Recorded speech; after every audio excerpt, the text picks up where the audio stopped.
Welcome back, everybody. It's Creative Redundancy back again, the one known as CR. And the first thing I'm gonna say is try to say hi. So hopefully everyone's doing well. Oh, hey, look at that! I can see you in my side chat. Yes, unlike the previous live stream. And welcome to the special edition of this live stream where I'm gonna be talking about the cold, cause it's a frigid, yes, frigid Friday. I mean, it's not that cold, but still.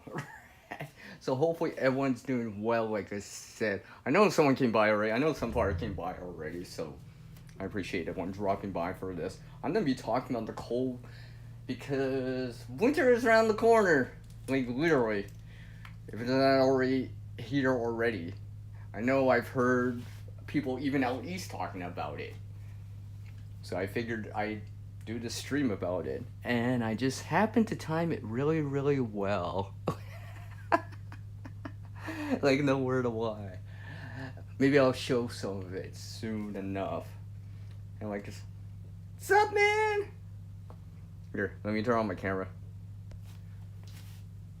Virtual fist bump. Boom, boom, boom.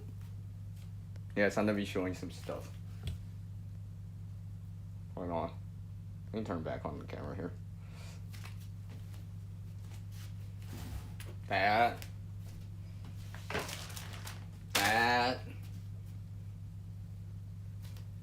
And let me scoot over here to grab. Don't forget this. Oh, wait, there's more. I have a little bit more winter related stuff besides this. This is just some more current or whatever. I showed that video already. Making that right there. What I call my onesie for my hands. Oh, yeah. I remember that. Man. So, you can relate to this probably even right now. Did you even see the white stuff yet? You seen it yet? Is it falling there yet? Because I can show you some pretty shortly here. Here, I'll go out there or bring it back inside. I don't know. One or the other. One or the other. And like I said, as I scoot over here.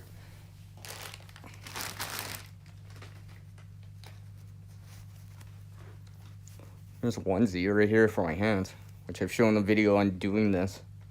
Reversible, multiple layers. Nice and warm too, actually. So yeah, winter is around the corner for a lot of people, if not already in some areas, especially in higher elevations or higher latitudes, right? It's getting cooler out for most people.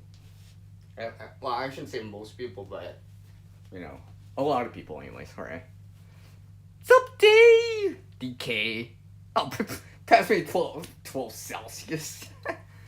You had to put socks on, 54 Fahrenheit. Pass some of that heat. Dang, pass some of that heat, Dave. That'd be nice. That'd definitely be nice. Wait, hit the spawn too.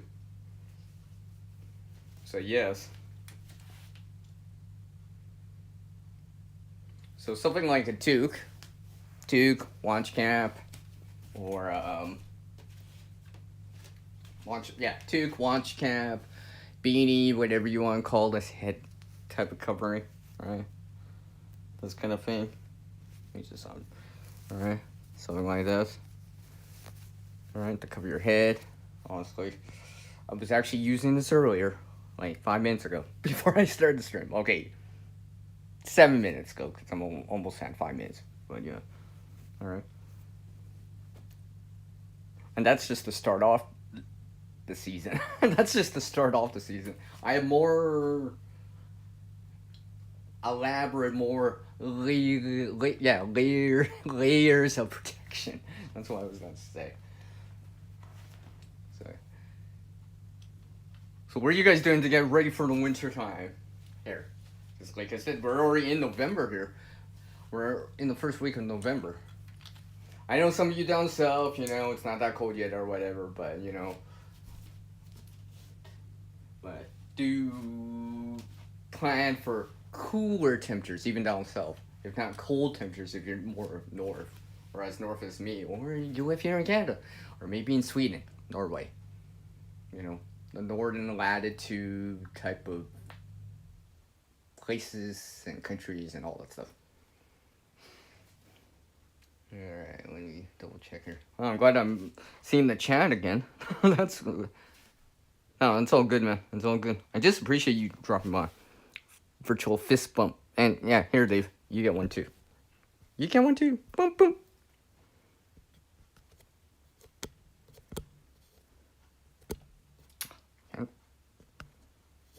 Hold on a sec. Hold on a sec. I gotta shift. Hold on. I gotta shift my device over. I'm trying to do some. Check something. Okay. Alright. I just had to make sure.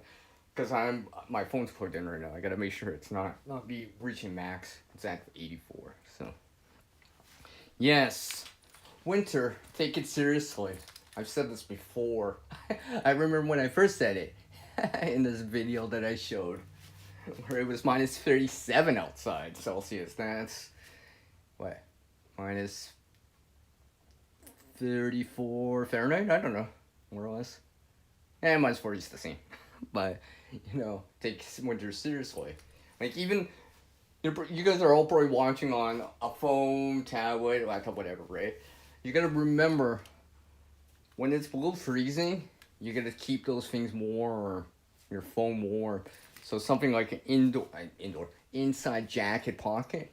So if you just recently got a new phone or a new jacket or whatever, or wanting to get a new jacket or second or whatever, like, keep that in mind. Look for that, especially if you're out doing stuff, right? When it'd be nice to know that your phone is still warm, still able to hold its charge instead of being, well, figuratively and literally and metaphorically left out in the cold and like. Because I remember when I did that other video that I was talking about, right? Within not even 5 minutes, the device I was using at that time, the battery went down like 50% in 5 minutes. That's because like literally it just like drew all the heat out, and literally it just like. Please warm me up, CR. Why? Because it's really cold out there. Right, like literally it's saying that. Hey, I'm Phil. Good to see you in there. Let's go, Lee. I appreciate it. Really? Winter's not. Oh, probably rain. Yeah. But yeah, winter's gonna get snow too. Dang. Happiness is a warm phone. Yeah, exactly, right? Because if you're trying to make a call to stream, whatever, record, I don't know, any of that stuff, well, you gotta make sure it stays warm. I know you can use a battery bank to keep it warm, to keep it charged, something like hand warm, some sort of warming chemical hand warmers can help too if you want. Although I haven't tried that, but I mean, I remember this one time, 2024. I think it was February or whatever, right? Where I walked back in like minus 20 Celsius, minus 2 Fahrenheit for like a couple hours, and I'm trying to record it. Yeah. I had to keep my phone on the inside, protected, quote unquote, shielded from the cold using, my jacket amongst some other things I had. Because I had to record some content for that time, right? That's why the content was very short, like 10 seconds, because, like, literally, like, I walked out with, like, I don't know, let's say 80%, right? When I got back home, I was down to 4%. That includes recording, alright? Bringing it out in the cold, right? A lot of the time, I'm just like, yeah, I gotta keep it like 10 seconds. I'll just stitch all the content together, right? I was just like, yeah. Because I've had instances before with my device where I was trying to join a panel, right? In minus 32 Celsius, with it charging, and my battery was still dropping, even though it's actually plugged in and charging. That's how cold it was. I learned that. I'm like, yeah, maybe I can't quite do a stream or panel in that temperature, even with it plugged in. I mean, if it was warm or protected from the cold, maybe, I don't know. Alright. I mean, that's just your phone. That doesn't include, like, the jacket you're wearing, for example, at the time. Yeah, you could do something like that, too. You can also bake something, like a sleeve or something to put your phone into. You know, something even as, like a old wool sweater or something like that, amongst other things. It does help. Well, not only does it help, you can actually like layer it, like, for example, in a similar way that you would. Let me just bring something out here. I won't show it, but if you have a whistle around your neck or something like that, you could do that for your phone too if you want to. Maybe you don't do that all year round, but when it's below freezing during the wintertime, you might consider it. Keep your phone nice and warm. And not only that, when your hands are cold too, it's kind of hard to. You don't want to fumble with your phone, right? You definitely don't want to drop it. I mean, I guess it's one thing you drop in the snow, but if you drop it on ice or whatever, yeah, I don't think you'd be a happy camper. But that's why I do have a version of one. Actually, I've been using it for the last couple of years now. It's been very useful. It keeps my device a little bit more warm. Especially if it's on the inside. Like, not on. Because sometimes even an inside jacket pocket. I know some people put their phone on the outside jacket pocket. There's a certain temperature, like, let's say 20 Fahrenheit or lower, -9 Celsius, -6, right? Where even that doesn't cut it. Because it's too far away from your core or, like, your body. And then it tends to get colder than, not as cold as the real outside temperature, but it's close to it. And your phone battery may still drop from that. Probably not, eh? Probably not, eh, Dave? Probably not. And this is just an example right here. Just a few things I have. I was considering on bringing out some other things, but we'll see how it turns out. Let me just go grab something here. I got to scoot around to go get it. Hold on.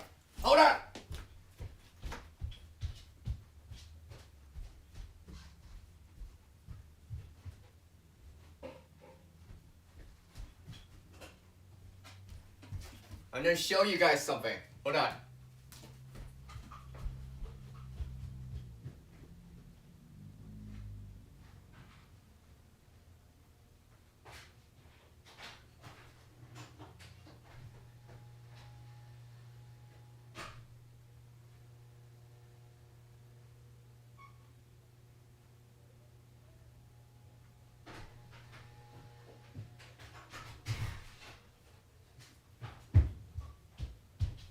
Alright, I'm back. I had to go get it.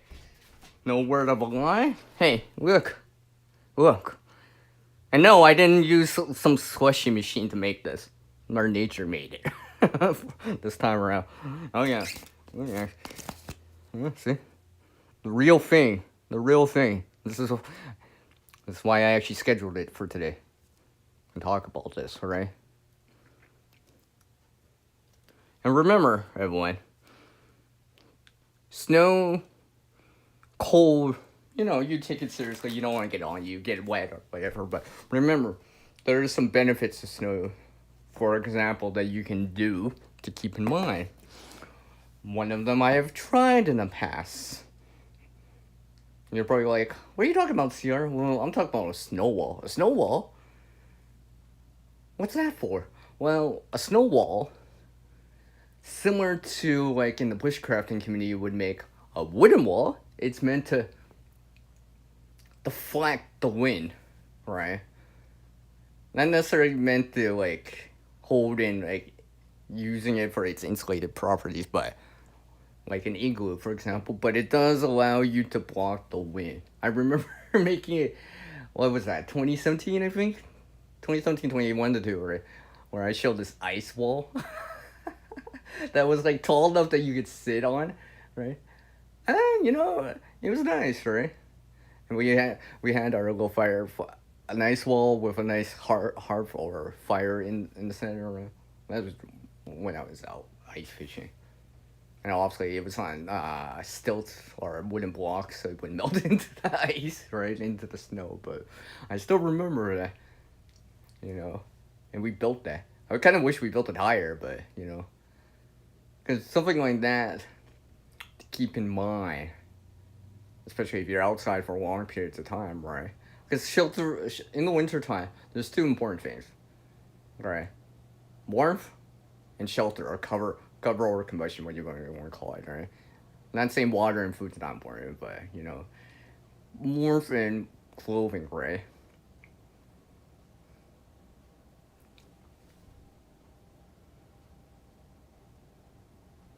Yeah. Let's see how long this takes, right? And remember, this is inside. This ain't even that. I mean, it's really cold. Hey. So let's see. Let's see how long that takes. Now, I know. Now, I'm gonna say something and add some tips and tricks in here every so often, but when possible, you know, try not to eat snow, especially if it's colored, right? Right? Because usually, for the most part, right, if you're drinking, if you eat snow, it will lower your body temperature. Now, if you're exerting yourself, that's one thing, right? And you're generating heat, that's one thing. But like if you're standing still or just sitting, consuming snow is probably not a good idea, right? Especially snow itself, because usually the snow, like, it's not as dense as compared to ice, right? So for that amount of snow, it's probably only, I don't know. I'm probably only gonna get like this much water out of it if it melted all the way down, and something like that. I'm just like, so you would want to you melt it first.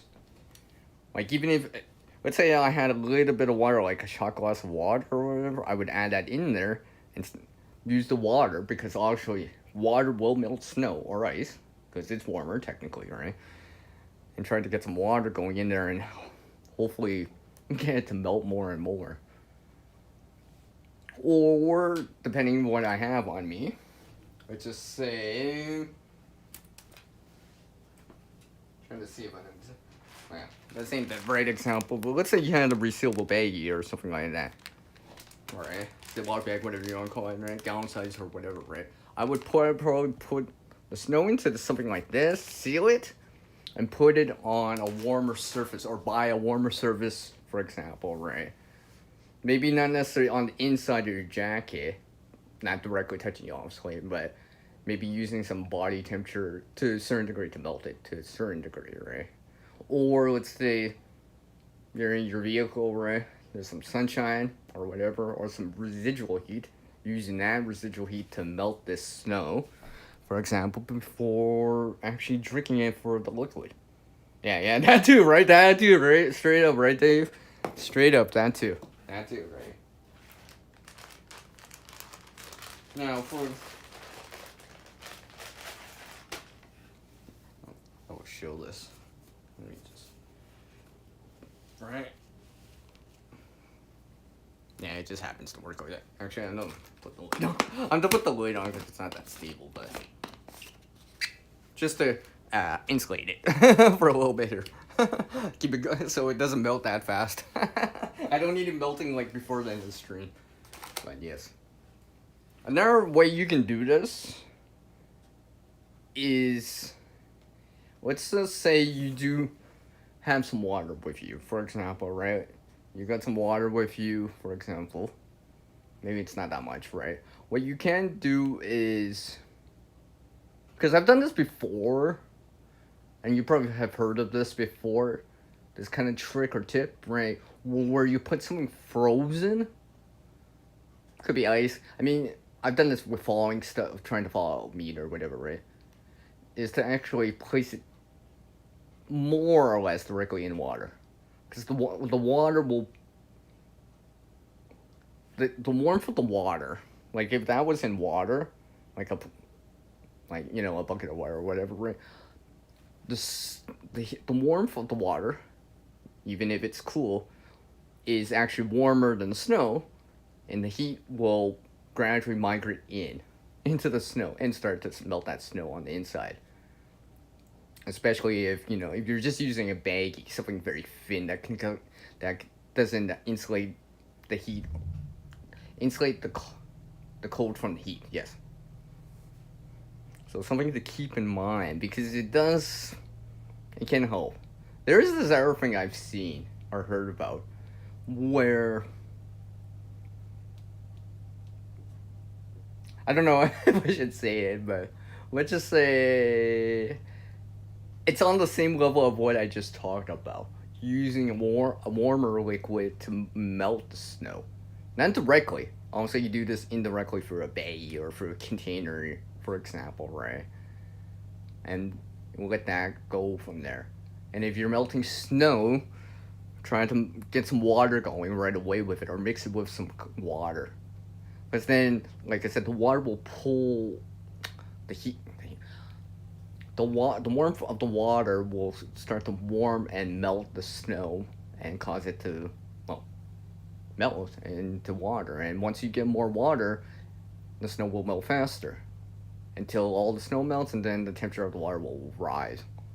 But it won't rise until all the snow melts within the container. Like even this right here, the temperature is gonna stay relatively, probably slightly below freezing until that all this snow, could be ice too, melts all the way.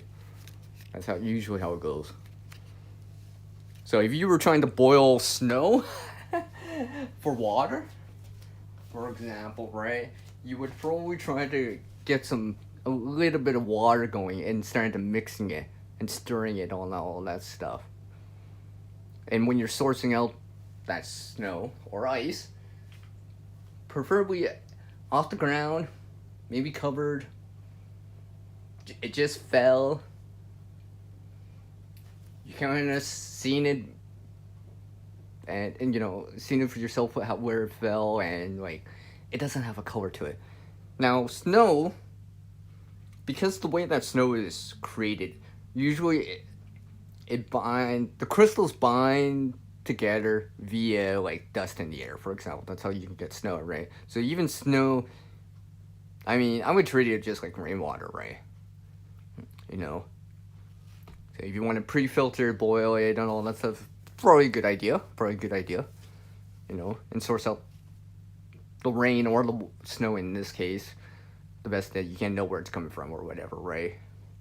If you're in the middle of the woods, that's one thing. If you're in the middle in town or in city or whatever, or that's a totally different thing, right? So let me know what you guys are doing for winter here. You guys getting ready for it? Getting prepared for it the best way that you can? Alright? From actually like trying to apply some skill like sewing. Oh, let me invert this in. Okay, just for my one subscriber, she could see the pink in this. Oh look, right? Reversible onesie. See, let me see here. Okay, I got it over on the side. Hold on a sec. I gotta go scoot around and get it.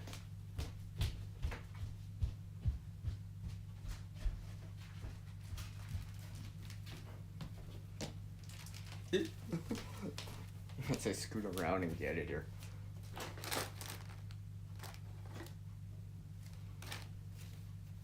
I've shown this before, where I extended the protection.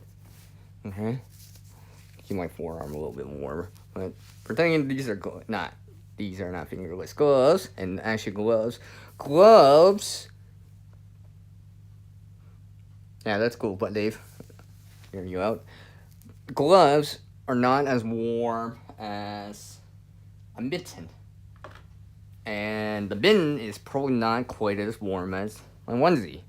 And you're probably like, why? For the simple fact that your fingers are more together, and your thumb in a onesie, or what I call a onesie, for your hand. See, my hand's actually like my thumb's on the inside, right? So I can actually make a fist within this. If my hands were cold or something like that, let me invert this back. So I can still grab stuff. Like I can, like look. Not great, but you know, I could still grab a bottle. You know, you don't lose dexterity because you know you don't have you can't do like a peace sign or a thumbs up for content, right? Right. But because your fingers and your thumb, in this case for me, are more together, it can share the heat that you're generating. Similarly, right? If you're with multiple people or whatever, right? Huddling, sharing body heat to a certain degree, right? You know, maybe you're under a blanket or whatever. Let's just say, you know, I hear these stories about, let's see, in the US it'd be the I-95, there's other places. There's places here in Canada, right? There's video out there. Then you can search on YT about it, right? And see from, you know, snow, winter, sleet, freezing rain, which is bad, right? All those conditions, right? And some people actually have to, like, deal with it, right? So having warm hands is nice, right? Keep your extremities nice and warm. Because usually if you keep your extremities warm, well, you know, that cold blood doesn't come back to your core again, right? Or it has to be warmed back up. Because as soon as your extremities start getting cold, your core is not start. Well, your blood is not blood. Your blood vessels on your hands are gonna constrict. Yeah, and you're gonna eventually get frostnip and frostbite, and literally, figuratively and metaphorically, frostbite kind of bites. Not initially when it's freezing it, it's actually the thawing process of it, alright? Because that pain, alright? For anyone that hasn't experienced that, at least even mild frostbite, right? Like I remember my friend, we were, what was this? 20? I think it was December of 2023. We went out for maybe 45 minutes at most, right? It was even colder than what it is today. It's like, it was probably like, I don't know, minus 11 Fahrenheit, more or less, minus 10 Fahrenheit, maybe about minus 24 Celsius, give or take, right? With some wind, right? And I was in the same condition starting off, and the same, you know, area walking with my friend, right? When we came back, you know, I was good, right? You know, like I had maybe mild frostnip, right, for what it is. Certain little parts I just had to warm up quickly, alright? It wasn't like what happened to my friend where exposure to skin had the skin was exposed to the cold, right? And we were out, you know, not just 5 minutes, not just 10 minutes, right? And basically when my friend came back inside,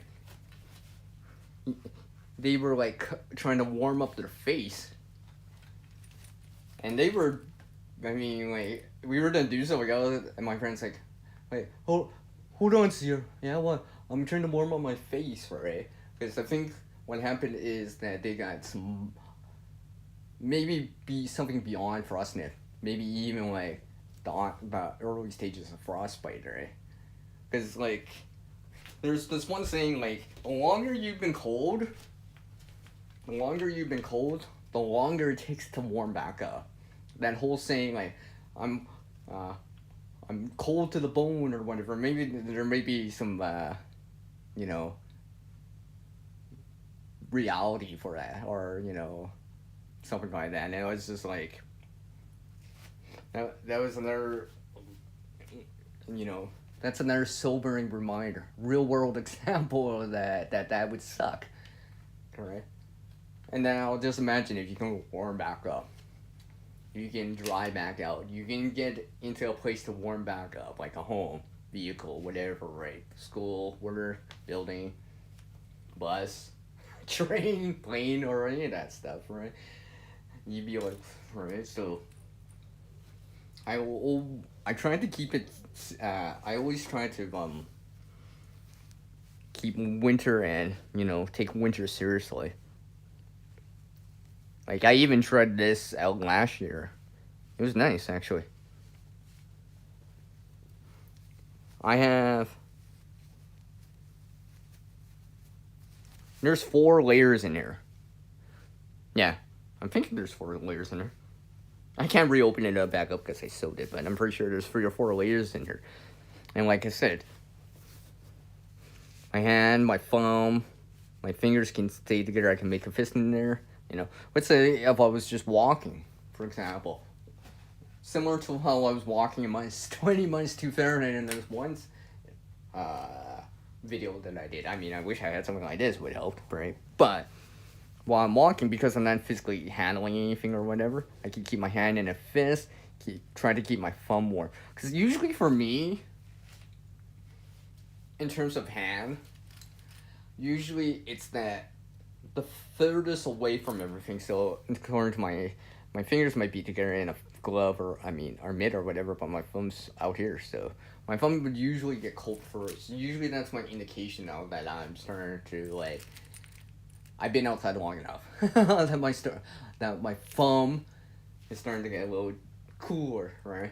Where I gotta warm it up, for example, right? Put it into a mitt, glove, onesie, like I have here for my hand, right? Another thing is, keep in mind, and I'm just gonna leave this here. Let's see how long that takes. That insulated it pretty well, because if I put my hand in there, it actually feels cold. One of the things is, you seen that kind of, you might see it in movies, TV shows, whatever, even in real life, right? This this, or like you're blowing into your hands or whatever. I recommend trying, and I say trying, not trying to avoid doing that when possible, right? For 2 reasons. This, if you have no gloves on or mitts or anything like that, like if you got something on and you do this, it's one thing. But when you have hands and doing it like this, right, you might actually do this so long or whatever. Yeah, the friction's gonna generate heat, right? But if you're really cold, you might actually do it so hard or do it so fast that you might develop blisters if you did it for a long period of time, right? Not just for a couple seconds or whatever, right? And another thing to keep in mind, if you're blowing into your hands, you might have seen that in movies or whatever, in the real world or in TV shows, right? One thing that usually they don't explain, or usually you might not know, is that when you blow into your hands, because every time you exhale, your breath, you will see there's moisture in your breath. This is why when you exhale out, when it's, in the 40s, will go below 4 Celsius, for example, especially if you try hard enough, you can see your breath. And the reason you see your breath, because the water vapor that you're exhaling is condensing out, and you're seeing it, right? And because of that, if you're blowing into your hands, or let's just say, if I was blowing into this or whatever and being, and doing this whole thing, and right, what's gonna happen is that within time, there's gonna be moisture on your material, and that moisture will start to freeze, and that moisture may draw the heat away, to the point that if you do it, you might actually have to keep on doing it. Now, that's one thing if you're just close enough to a heat source, you're just going to your vehicle, you can see home, like, you can physically see home, you can see your destination or whatever. But if you're in the middle of nowhere, or or some emergency situation, try to avoid that. I remember one time I had to do that because I was biking and it was wintertime. It was more or less like this how it is right now, right? For me. And yeah, I'm close enough to home, but because my phone was getting cold, right? Well, let's just say I had to maintain that, keep doing that. And it can be, it will spiral downwards, right? Because, yeah, a little bit warm, right? I can feel my hand, but as soon as I stop doing it, the moisture would freeze and the water will pull heat away again, right? And you're constantly doing all that stuff, right? So usually what I try to do now is like if I'm wearing something like this or a mitt or something like that, I'll actually keep moving my hands. Maybe make a fist within it, for example, just to keep my hand together as much as possible because like my fingers touching, right? To share the warmth between my fingers and my thumb in this case. And you want to cover your wrists too, especially on your hands, right? Because you don't want to start getting frosting nip on your on your fingertips and your wrists, especially on the right here. It's just cold. You don't feel that, and it's not hurt. It's not hurt. Let me just see here. Okay. So yes, do keep that in mind. I'm gonna see how long it takes to melt the snow. Like I'm indoors, obviously I got the heat, some heat on, but like look at it. Let's see how much. I just did this real quick. This is probably gonna be like barely an inch of actual water at the end. It doesn't even feel that heavy. I might be even half an inch of water, right? Maybe 1 centimeter. But it's not even that much, in terms of hydration, right? I'm gonna share another tip here. I just gotta go get the stage prop.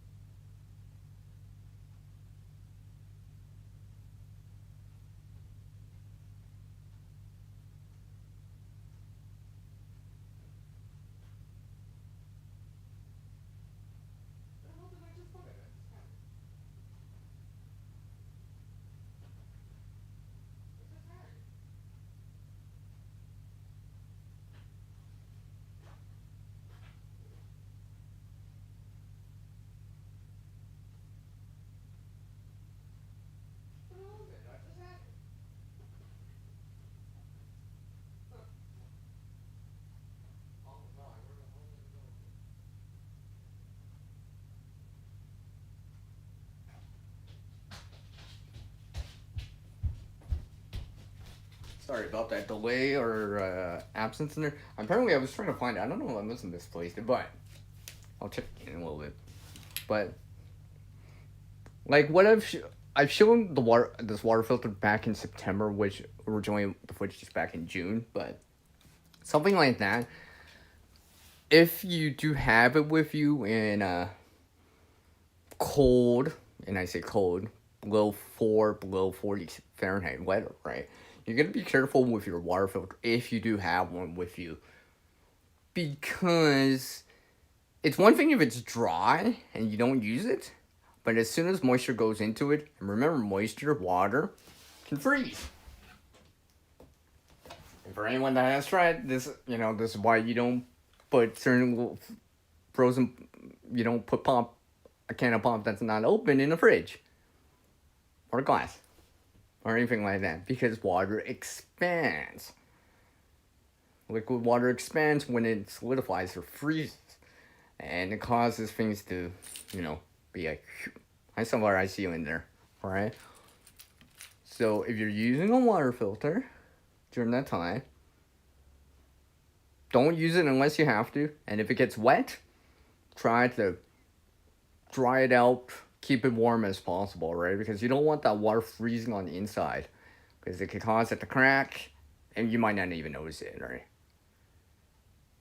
This is one I actually put a lanyard on mine.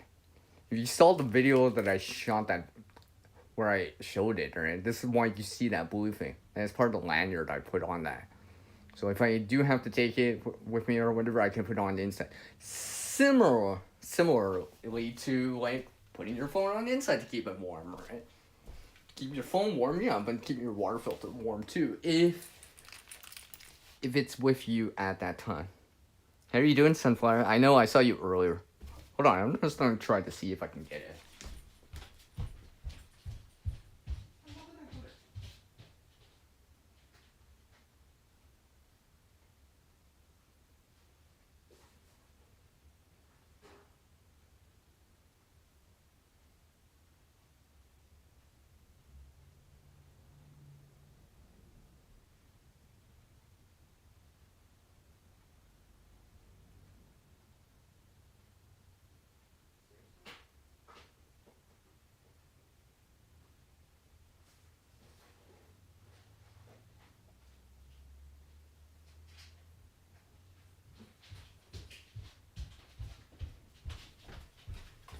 Yeah, apparently I've misplaced it. I'm gonna have to find it. Clearly. Although I haven't brought it back out, so shouldn't have gone that far. But, you know, another thing to keep in mind is, you know, food can generate metabolic heat. Now, this is not what's in here, but an example here, right?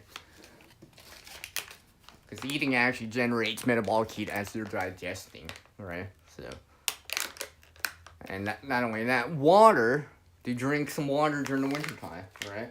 You might not feel thirsty, but remember, blood that circulates, warm blood that circulates around, keeps you warm. And blood, well, there's water. So, keep that in mind.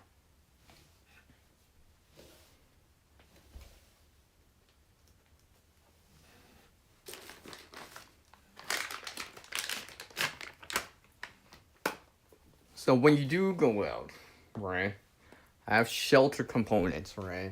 Like I said, maybe toque, something, if it, depending how cold it is, something to cover your face and nose, right? You don't want to you want to cover up, right? Because exposed skin, you're not going to get frostbite, or worse, frostbite. And like I said, frostbite kind of sucks, kind of bites, right? And having these what I call passive heat sources, right? Shelter, right? Versus active heat sources that you may want to use or generate, such as I bring it out to generate it to spark your interest, see? Alright? I'm remembering, yes, you might have one of these, right? A source of flame, right? But remember, usually this kind of stuff will go freezing. The butane starts to get cold. It condenses, right? So it doesn't take as much room or pressure. So you don't get the pressure coming out to get the flame going, right? Your flame's gonna be small or non-existing, especially if it's cold, right? Also, you would keep this in your pocket, in a jacket pocket, right? In, you know, somewhere warm, for example, right? If it's a little bit cold, you can warm it up a bit, right? You know, if it gets a little bit snow on it, you know, you can be like, blow the wheel, I'm not gonna spark this, but, you know, you would rub it against, rub this against your clothes or whatever to hopefully dry it out. Get some friction going in there to kind of generate friction heat to dry it out, for example, before you start it. Also, a ferrocerium rod, providing you have the striker for it, will work in the winter regardless how cold it is.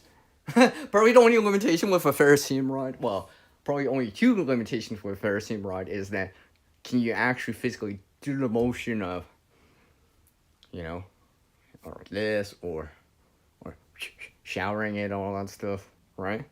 Oh, that's cool, Dave. You got a heated jacket, you know. But that's a combination of both passive and active heat sources, or, you know, cover and heat, or warmth, right? So something, like I said, something like this can work, right? I've tried this in the winter before, too, right? You know, providing you have the dexterity in your hands still, right? Also, something like this takes two hands, right? You need dexterity to a certain degree. I mean, I tried sparking something before in the winter time, and I've shown it on camera already, in a video already, alright? Where I do this kind of extreme cold challenge. And now I gotta put it back into this tin here. I tried to, right? I don't do this, really do this, but you know, you be like, let's see here. I'll even one of my tests that I do with a ferrocerium rod is like trying to hold on. I don't want to knock my camera. Look, just with my pinky and thumb. I've explained this before, but yeah, see, yeah, okay, that's enough. But remember, that's not a lot of pressure because I'm using pinky and a thumb. You're probably like, what? See, I would never want to do that. I would never do that, right? I would use my index finger, you know, you would most of the time be like this doing it, right? But the idea behind it is that if you can do this with just your pinky and your thumb, surely you'll be able to do it if you have your whole hand available with a lot more pressure, because you can only put so much pressure like this compared to if you grab it with your index finger, maybe support it with your middle finger underneath, right, to get all of that pressure on to scrape the material from the ferrocerium rod, which will mix in with the speed, so friction, to generate heat, the fuel and the oxygen available in there, and it'll spark. It'll generate heat, right? That's why your sparks are a combination of a little bit of heat, well, usually friction, the material from like the flint or the ferrocerium rod, and mixes in with air, and you get something that burns. That's pretty much it, right? Something that burns is usually combined fuel, heat, and oxygen. The fire triangle, right? Keep that in mind. Now I gotta put this ferrocerium. I have to put this ferrocerium rod back. Hold on. I'll do this while I'm actually looking at the screen. Yeah. Even something like that. Yeah. Hand sanitizer, alcohol. Hand sanitizer with alcohol, right? 70% or whatever, right? It'll burn. Now remember, something like that, you have to make sure it could be not invisible, but harder to see the flame. So maybe have a stick or whatever that you can tell that it's lit, or just put your hand just slightly above. It's like if you feel it, then it's probably burning, right? Because it burns blue sometimes, and it could be difficult to notice it during the day. I mean, honestly, at night you'll still be able to see that blue in front of you, but yeah, keep that in mind.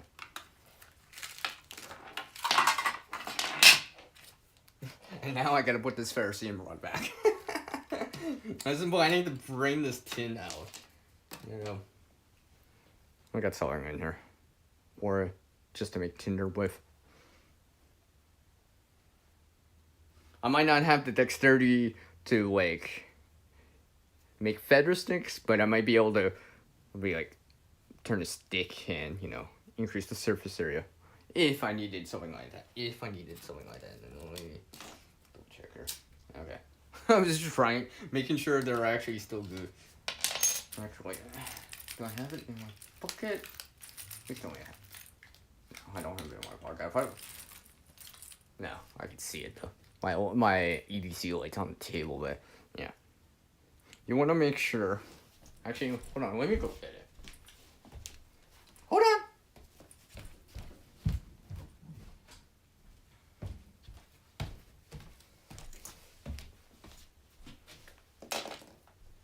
One thing I do here, and technically it counts as a diffuser. Yeah, see. You probably can't. Nah, you're not gonna be able to notice that. It's too bright, but I don't have that much fluid left in this. I mean, yeah, it'll still spark and all that stuff, right? Like a very, very one-handed ferrocerium rod. Very small sparks, but in comparison to a real larger size ferrocerium rod, right? But yeah, I could still use this. I'll probably have to substitute this in eventually in time. We'll see. I don't have this specific fire kit dedicated anywhere yet. At the moment, originally I did have it dedicated somewhere, but I switched it out. I switched out the kit for something a little bit more. Anyways. Okay. And also stuff like matches, Yeah, see, I got one of my modified stormproof matches. All right, I've used this before, which I've shown on video. I may actually have to get another light source. I didn't realize my screen's not that bright, is it? I might actually have to go grab another light source. It's not that bright on the screen, is it?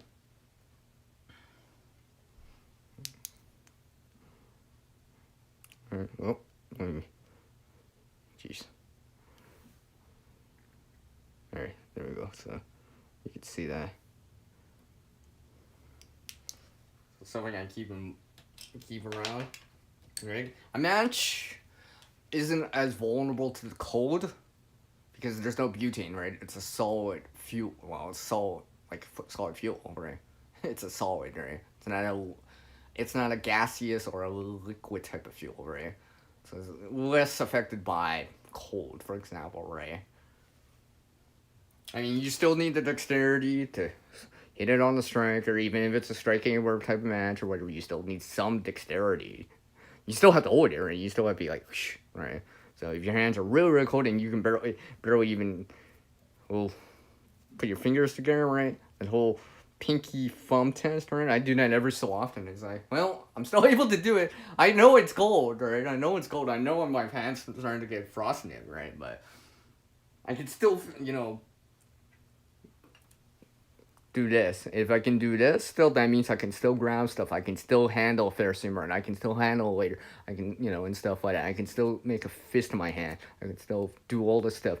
Reach in my pocket to grab a lighter up. Even a simple thing as my hands are warm enough that I can still do something like, put on gloves. Put on warm clothes, right? Because you don't want to get so cold or whatever that it's not impossible, but maybe very, very difficult to put them on, right? Where you're like willing yourself to actually like do it, right? I mean, I remember when I did this extreme cold challenge, right? I actually had to will myself to a certain degree to, like, I was doing this, right? And I was doing it with small sparks to ignite my little mini hot candle, or what I call a hot candle. Hotter than unusual birthday candle, right? But yeah, I was showing that, right? And like I said earlier, the longer you've been cold, the longer you've been cold, or the more you've been exposed to colder temperatures, the longer it takes to warm back up. Just like in that video, which I didn't explain, which I'll explain now, is that, yeah, I submerge my hands in ice and cold water, and mine's still in Fahrenheit. Mine's 24 Celsius. For a couple minutes. Like, my hand's in there, right? It's like in there, right? And you could see that video. You want to check that out, right? And I did all this stuff, right? What I didn't say, and I've said this before, is that it took me another hour after the video. Like, you could see I'm warming up my hands via fire, right? In that video. As a radiant heat source, right? But because my hand was in there for so long, literally the inside, metaphorically, probably literally speaking, my hand was literally my hands cold to the bone. Or it felt like that, right? Where it took another hour afterwards, after stopping the video and coming back inside, it took me about another hour or so to return back into a normal state like I am right now, where it's like, my hand's warm. Or in room temperature, right? Move to Arizona for the winter. If only, Dave. If only, right? If only. If only. Well, if I did that, then I'd be talking about the heat in the summertime. That's probably the only time you'll hear me talking about that for this stream. As I put a few things back away here. Because if I don't put this away, I won't do it. And if I need it, I won't have it available because it's not put away, right? The gear, right? Make sure I put this away here. So basically, it's just a tin within this. I just keep it dry in here. I'm gonna go grab something here. Yeah, I think I'm gonna go grab something here. I found my. I don't know. Can you guys see how's the lighting? I don't know. I don't know how strong my. Like I even have my display up too. It doesn't seem that bright. Let me go grab another light.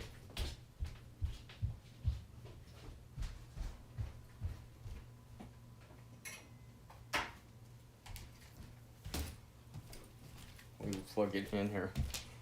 So, just give me 1 sec. Actually, I'll make sure I turn it off before. I think it's on. Oh yeah, there we go. That's for. Oh yeah, that's a lot better, right, guys? You guys are probably like, oh, let there be light. Let me just put it aside here. That way you can actually see. Yeah, there we go. Now you guys could probably see. Yeah, I figured, Dave. That's why I brought over.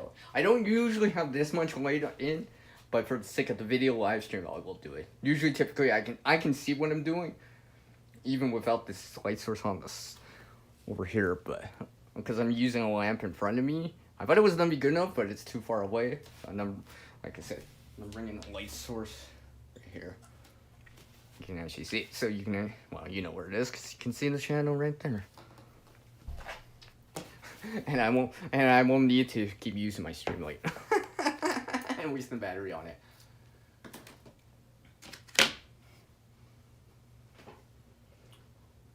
So yeah, the reason for this video, well, you'll see it as a video later if you catch it in replays. Shout out to the replay gang. Is I wanted to present this not only because it's more or less wintertime, and yes, I do have snow outside, as you can tell. We'll see if I even get an inch of water at us by the end of the stream.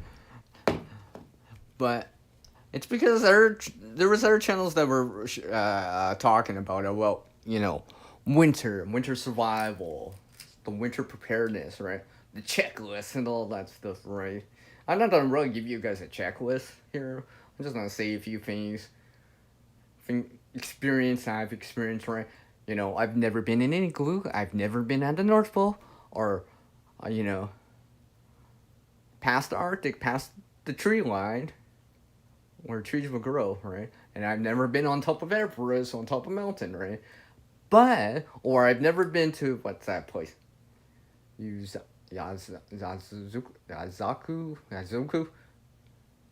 Some place in Russia that's like supposed to be like extremely cold, where it's like minus 70, 50 Fahrenheit, minus 60 Celsius, right? Yeah, I've never been to places like that, where it, you know, it's even more cold than it here in Canada, or where I am anyways, here in Canada, right? But still, nevertheless, if not properly prepared, dressed for the weather, then let's say 0 Fahrenheit, minus 17 Celsius, or lower. I mean, even at minus 10 Celsius, well, let's say 20 Fahrenheit, right? You're not dressed for the weather. It's gonna be like, oh, my thumb's cold, oh, my burns, oh. Right, yeah. Oh, look who was here. It's Mark. How are you doing, Mark? How's it going, man? Mr. Matt Chick here. He's in here. I'm just gonna put these on the ground for a little bit while I'm doing this stream. Actually, I'll put my phone slightly for a moment here. My phone's at 91, so I'll have some time. But yeah. This is why you gotta take it seriously, right? And this is why last year, and I think I'm gonna start doing this a little bit more often now, at least applying the knowledge and all that stuff, right? That way I don't feel frostbite at times, is that I think I'm gonna keep doing this kind of thing where I'm like, you're doing something to prepare for winter, or making something to prepare for winter, such as taking this, which was only up to here, by the way. One of these hybrid glove, mitts, pocket, fingerless gloves with a pocket or a cover, like a mitt. I don't know, whatever you want to call it. Right? I added more extended it with just using a basic sock right here, right? To extend it so it's up my forearm a little bit more. So if I'm putting on a jacket or whatever, right, I can slide it off, slide it up.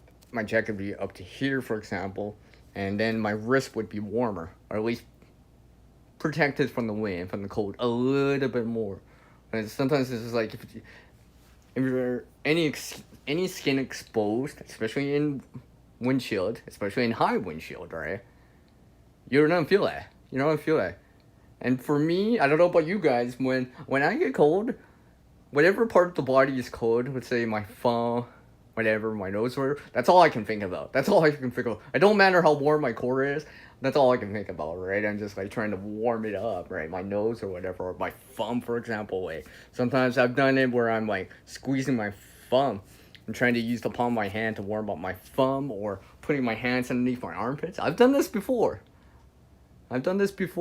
Especially if I'm biking during the winter or doing certain little things, right? I'll put my hand, or at least my thumb underneath my armpits, right? Just to warm it back up, right? And yes, you're gonna lose a little bit of core heat because, you know, you're putting something cold underneath your armpit, but, you know, that's the trade-off. I mean, like, I think I'd rather have, you know, minimal heat loss on the core, but my thumb is warm back up where I can actually feel it. Because if I gotta use my hands to create a fire, put something together, put on gloves or whatever, it'd be nice that I can actually have the dexterity doing it, right? Well, yeah, that too, right? Learning cold weather skills. Yeah. That. Oh yeah, you did that, Matt? I was gonna say Matt. Oops. Let's not do that. Mark. Well, I wouldn't necessarily say that, but I think your skin loses the heat. Alright? I know heat rises and all that stuff, but I mean, like, I don't think it's that high of a percentage, but I mean, like, if you're the core, your chest area, so, like, where your kidneys, lungs, heart, any of that spot is, right? If it's exposed to wind and cold, you will feel cold. You will probably feel pretty dang cold, even with hat on, even with mitts on, right? If I went outside right now, I can wear boots, mitts, a hat, but if my core starts getting cold, that's probably all that I'm gonna think about, right? Because your core body temperature is starting to drop. All right. In my opinion, anyways. That's my opinion about that. But yeah, this is why I decided to add this in, alright? Because originally, this other one that I already had it. So, I just wanted to balance it out, alright? And like I said in that video, I can roll these up, right? I can roll these up. I can just use them as normally, normally how it is, right? Depending on what I'm doing, right? So I can do something like this, roll it over my thumb or whatever. You know, enjoy my 100% adventure. Say 100% adventure, right? Do something like that if I really had to, and also if I had a jacket on covering it or all that stuff, right? Yeah, it is. 95 Fahrenheit, 35 Celsius, right? Because our core body temperature, our average body temperature is 37 Celsius, 98.6 Fahrenheit. Right? I don't know, maybe if you guys know what I mean by that, well, you definitely have heard of Cody Lundin. He gets a book on that, supposedly. I never read it, but I've heard stories about it, or little samples of it. It's supposed to be a good book. Maybe one of these days I'll get my hands on that. Now I'm gonna show you guys something. Again, right? Because everyone knows that I live here in Canada. Yeah, I know I'm representing. Alright. This is what I showed back. Actually, earlier in 2025, right? I showed this, right? where I actually took gloves. Yeah, it's because you guys are in the U.S. I have followers in the U.S., subscribers or whatever, people to watch. So it just makes it. It's not that I know the conversion. It's because after a while, seeing the numbers more or less, right? If I see the numbers often enough or whatever, right? Hold on a sec. I gotta switch something off. One of my sword lights is switched on. I gotta turn it back off.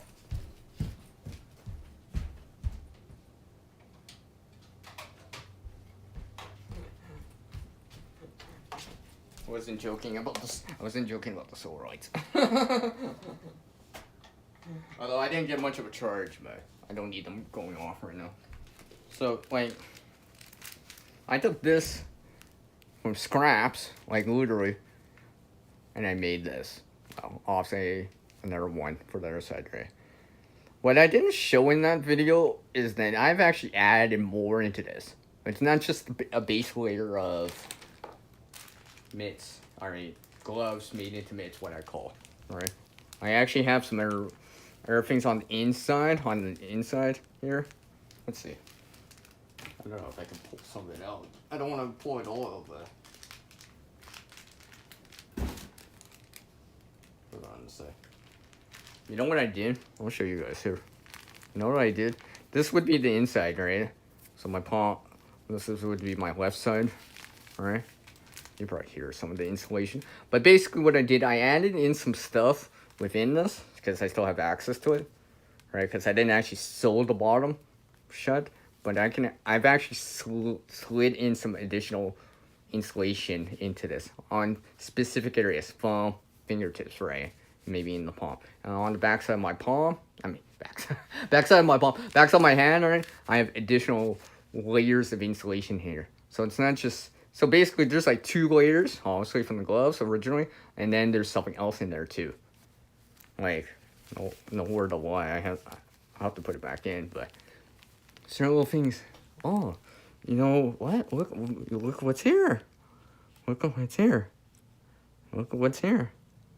I added one of these in. Because I have access, well, not only have access to it, but it's a byproduct of something else. So this would be right here on my palm. So, because heat leaves the body, well, heat in general, right? There's only 3 ways heat transfers out there, right? Through a light source, like radiant heat, right? Infrared heat, like a light source, right? And anything blocking it would, if you're in the shade, right? It feels cooler, for example, right? And then wind. Bobby, I see you in there. I see you in there, man. I see you in there. Welcome. I see you. Through convection, right? So something like wind. The wind blows the heat off at you. Because there's a little bit of layer of heat next to our skin, right? Because we're radiating heat, right? All the time. Every one of us is radiating heat all the time. This is why we're warm-blooded, right? This is why, we're not like lizards or gators or whatever that are cold-blooded, that are regulated, their core body temperature is rated by the environment, right? To a certain degree. That's why they gotta, they sunbathe and all that stuff, right? But this is what, so you want to block the convection, right? Make sure your heat's not radiating out. And the more important thing is, conduction.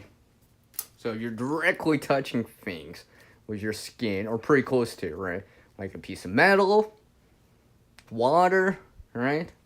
Those things, if you're in contact with them during the wintertime, water, metals, something like that, it's gonna pull the heat even faster away from you. Even faster. This is why you don't stick your tongue on a pole in the wintertime.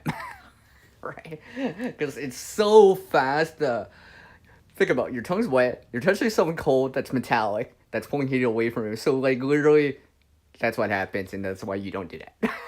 Right? That's why you don't do that. I don't know if they just don't like people talk about that. Maybe I'm really old school about that, but yeah, you get what I mean. Yeah, okay. And this is why I have padding right here.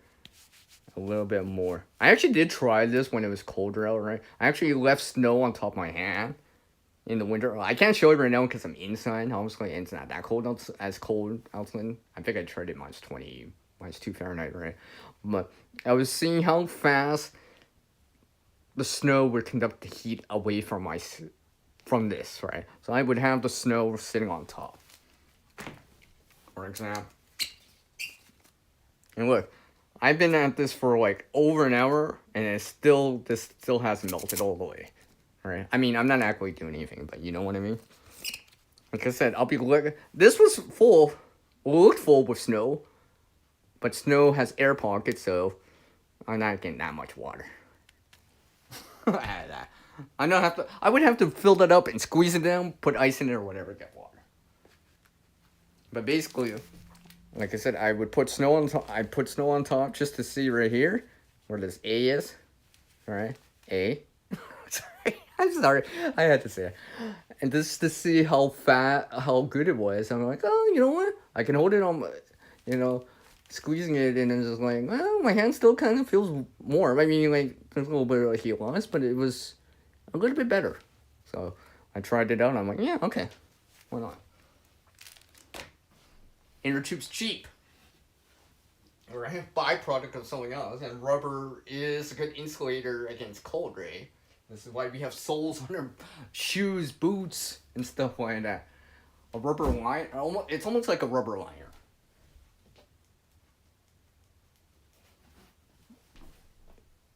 You know, rubber protection. Oh, did I say that? Did I say that? Oh, I better keep this PG, hey? Better keep it PG here. Oh, I'm just put this back in. Hold on a second.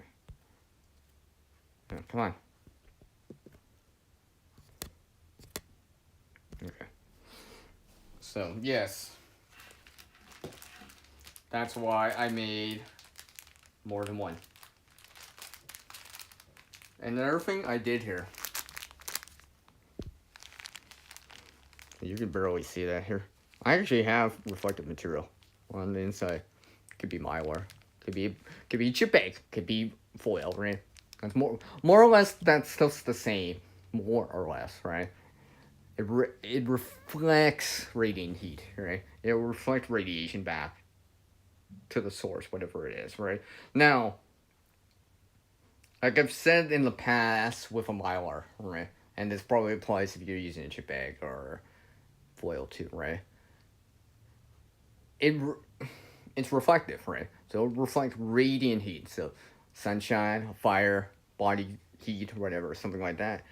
However, because mylar, chip bag, well, and obviously aluminum foil, right? Yeah, there's plastic inside, but mylar is usually made by it's aluminum coated plastic, right? And aluminum can conduct heat. It may be able to reflect radiant heat, infrared heat, but it can conduct heat. So this is why usually, especially the channels that I mentioned it, right? Mylar or anything like that, you want to keep it as close to your skin as possible without directly touching it. Because if it's like, if this is Mylar right here and this is my hand, if it's directly touching it, it's not conduct heat. But it's just far enough away, small air gaps, very small air gaps, so convection doesn't happen so much. And I'm not directly touching it, it's not going to conduct the heat from that material. And something like Mylar or whatever, it tends to do better with insulation behind it, or with it, alright? Hence, therefore, no, but like I said, this is just something right here, right? Yeah, see, insulated. See, more or less. See, it's not touching my skin directly, and there's insulation. And it's on the back of my hand, and also I think I have the shiny stuff facing, well, towards my palm, right? So something like this. And this was, like I said, I made this because for two reasons, for like multiple reasons, right? I had so many of these type of gloves, right? They're so common. You can get them at the dollar store cheap, blah blah blah. You can get them at thrift store or whatever, right? And that may really meant for heat, right?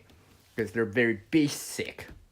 Maybe even just a barrier or a liner for your real mitts or gloves that you're wearing, right? Basically, it's just a barrier. But I had so many of them. I'm like, you know what? Yeah, I could donate them, but don't get me wrong. But I was just like thinking to myself, why don't I convert them into something I need? Right. You know, almost upcycle it, alright? And like literally, and figuratively, I actually did upcycle all this. What's up, Tuck? I see you in there, man.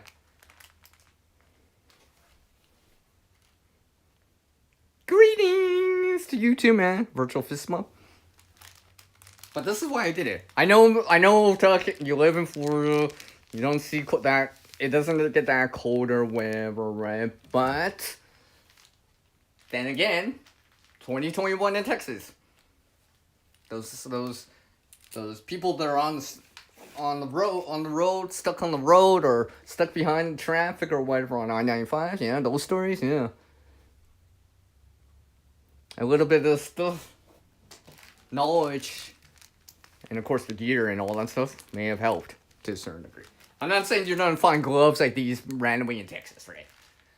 But it could be, oh look at this, right? You may have a bunch of extra socks and you're just like, it's supposed to be cold for a while, or you may have extras. You may, and especially if they're large size, where, you know, like literally you can fit them over your hand and still spade and expand your hand out, be able to do all this stuff as an option, right? And like I said,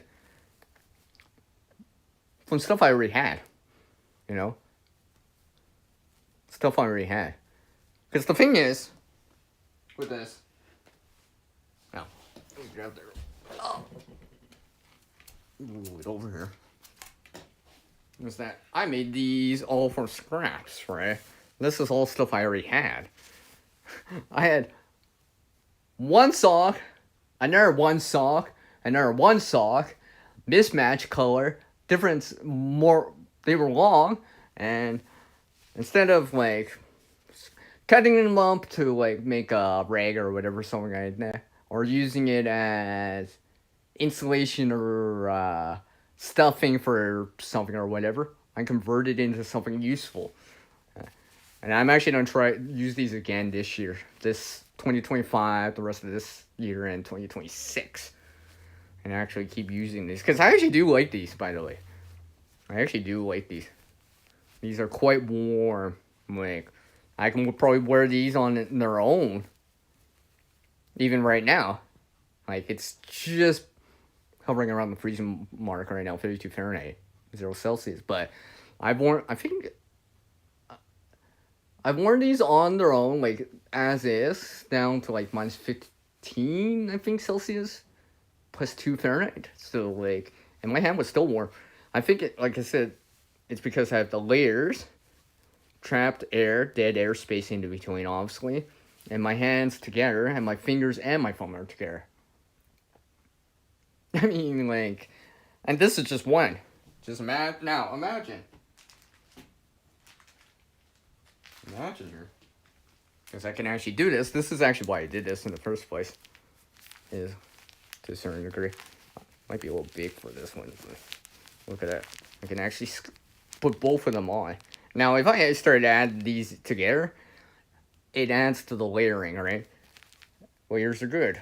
You can always put more layers on, as they say, but you can't take off layers that you don't have, right? If you're overheating, you can take a few off just to cool down just a bit, you know, avoid sweating, right? You don't want to sweat when it's cold, generally speaking, right?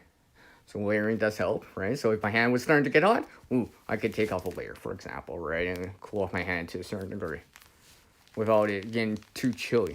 And put it back on and be like, okay, the sweat's dried or whatever, I cool down my hand or whatever, and it's time to put it back in, because it's like really, really cold outside, for example.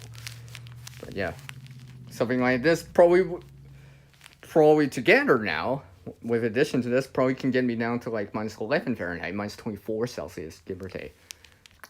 Depends how windy it is and stuff like that, because this thing totally windproof, but in terms of warmth or holding back the warmth, it might help. Yeah, yeah. You can also peel off your skin when it's hot. Yeah, yeah. That too. Oh yeah, of course, tuck. Yeah. Hey, I mean, tuck. I would do the exact same thing, right? Because if you can generate body heat, movement, or whatever, right, you can stay well less cold, right? This is why we shiver when it feels cold, or like woo or whatever, right? It's because it's an automatic reaction, actually. It's your body's way of telling you that I'm trying to keep warm by keep moving, right? Because every time you move, you generate body heat. This is why you go for a run or something, or exert yourself, like construction, whatever, moving heavy things. Yeah, you start to break a sweat because like you're generating a lot of heat. Right? You're burning that energy, that food energy to consume to use your muscles, and therefore you're generating body heat. And this is why we sweat when we're like lifting heavy things usually. But yeah, I mean, like I said, I can do a lot of things with this. I didn't even talk about something like socks yet, really. I mean, although this is made from socks. And this other thing that I have, which is in a row. But there is this one video I have seen more recently. I don't usually hear about this, right? And that's why I'm trying to. I did give it a thumbs up, but I'm not subscribed to the channel. It's one of those kind of, artificial voice over. Let's just say, right? And they were saying how.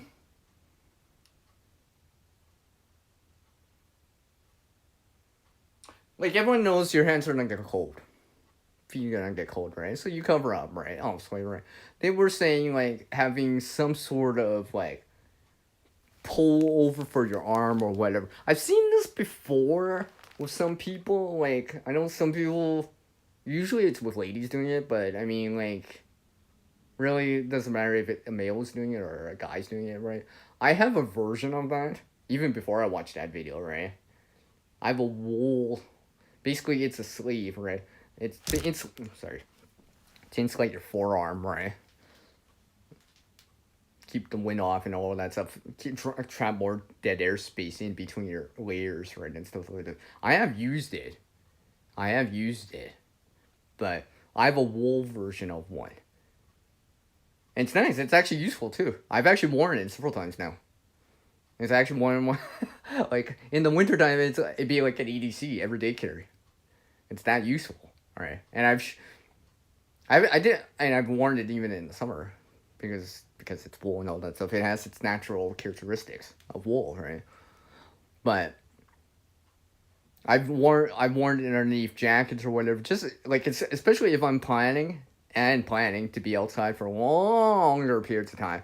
Not just for 15 minutes, 10 minutes, but I'm out there shoveling the snow. I'm going to be out there. I'm going for these long walks or whatever. It is definitely going to be useful. Like, even, I'm trying to remember if I even wore, I'm trying to remember. I think I might have worn it. Don't quote me on it, because I don't think I actually showed it anyways, so I can't verify it. And it's been a while. Almost 2 years. But I think I actually wore it when I did that 10 kilometer, 6.2 mile walk in -2 Fahrenheit, -20 Celsius.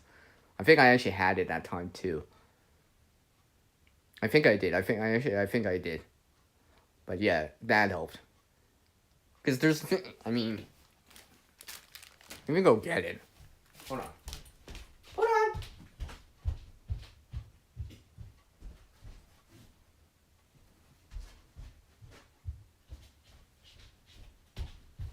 I actually do have it. Let me just see. You need an Etsy store. See, or yeah. Yeah. That's another thing.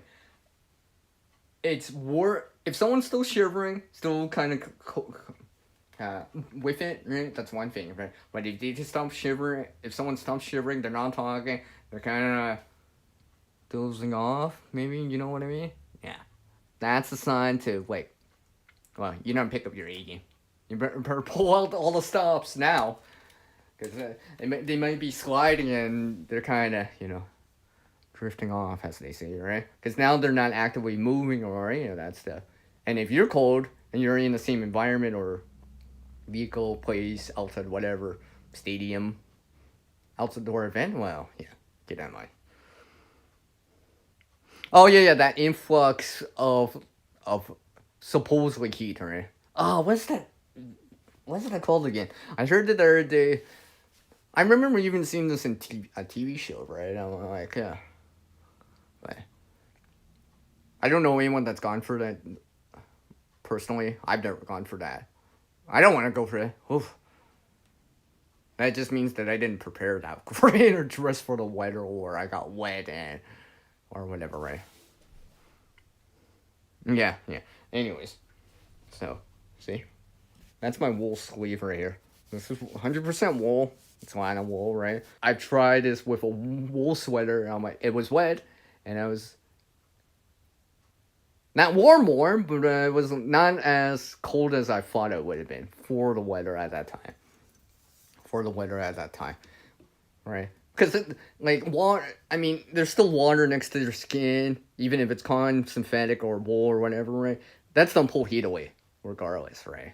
It's gonna pull heat away as it's evaporating. It's gonna pull heat away. All that heat goes into the evaporation of the water or whatever, right? So it's gonna pull heat away. But yeah, something like this. I can add this on. I could put this over my jacket if I wanted to, depending on what I'm doing. Put it underneath my sleeve or whatever, right? I could put it underneath. And something like this is useful. I've actually used it for other reasons too. So if you have access to a wool sweater and you're in a cold environment, right? Even if it's especially if it's 100% wool. I mean, especially if it's that, right? Like, let's just say you get an older wool sweater, right? It's got some holes in it. It doesn't fit you. You're probably not gonna be able to donate it or whatever. Don't cut it up into rags. No. I'll show you guys. Like I said, look. This has rips in it, right? And yeah, I could patch this up or whatever, but and this was too small for me too, right? And maybe not the ideal color for me, but the characteristics of it's 100% wool. Like, well, I'm not gonna do it with a later or a heat set test, but or grab an iron to show you guys. But yeah, this is wool. This is wool. This is the same thing I use a lot of the time when I'm, let's just say, out camping or planning on it, or I'm going to attend a place or an activity or go somewhere that's not have a campfire, and I bring my tartan. I usually will bring this with me too, just so I don't do something stupid and burn my hand, or get holes in my shirt or whatever, right? For example. So I keep that in mind. Oops. And like I said, this is just made from an older sweater, wool sweater. Never doesn't fit. And like I said, it had holes in it. You can see that rip or whatever. But for what I'm using it for in terms of protection against the cold, protection against the heat, or something really, really hot, all right? Like an oven mitt or whatever, yeah, I can actually use that too, right? So multifunctional. And not only that, I will show you guys here real quick here as I put these articles back on me here. One thing I can do here, oops. Swing it around here, the front side. So I put this back on, put this back on. Right, and depending if I think I would have to do it from the other side. Hold on. I would have to do it from the other side, but basically, let's just say if I only had this, right? Let me invert this. Like I said, it depends what I'm wearing. So I'll put the wider side on the far side. And it's like, look, no, these can cover my forearm, not only my forearm, and let's just say I was wearing this over a jacket, right? I can cover this what I have on my hands, this is synthetic. So I can cover that. Let's just say. Like that. Or, if I really wanted to, put my onesie thing on top and cover my whole hand with that. Right? Yes, this is not reduced dexterity, right? I won't be able to grab things that well, right? But I could still grab a shovel the snow, which to say you're changing a tire, digging yourself out of the snow in the snowbank, or, from your vehicle or whatever. I could still grab a shovel, or a shovel that you might have in your vehicle or whatever, right? Oh, I need more dexterity, right? Oh, I need even more dexterity. Right? I could just put this over top and be like, okay, I'll handle it like this if I needed to, right? I mean, I got this for free, so. To me, that's like easy winter gear for me, because I didn't even have to do that much. I just kind of thought outside the box on it, where most people would have been tossing it or whatever, right? I saw the potential of the resource. Speak of the resource, look at this. Look at this. I'm almost 90 minutes in and it's taking that long just to melt. Alright? And I'm in room temperature. And this ain't even that much water. And remember how full this was. I didn't even stuff it that full, but look how... That's not much water from snow. Because there's a lot of air gaps in it.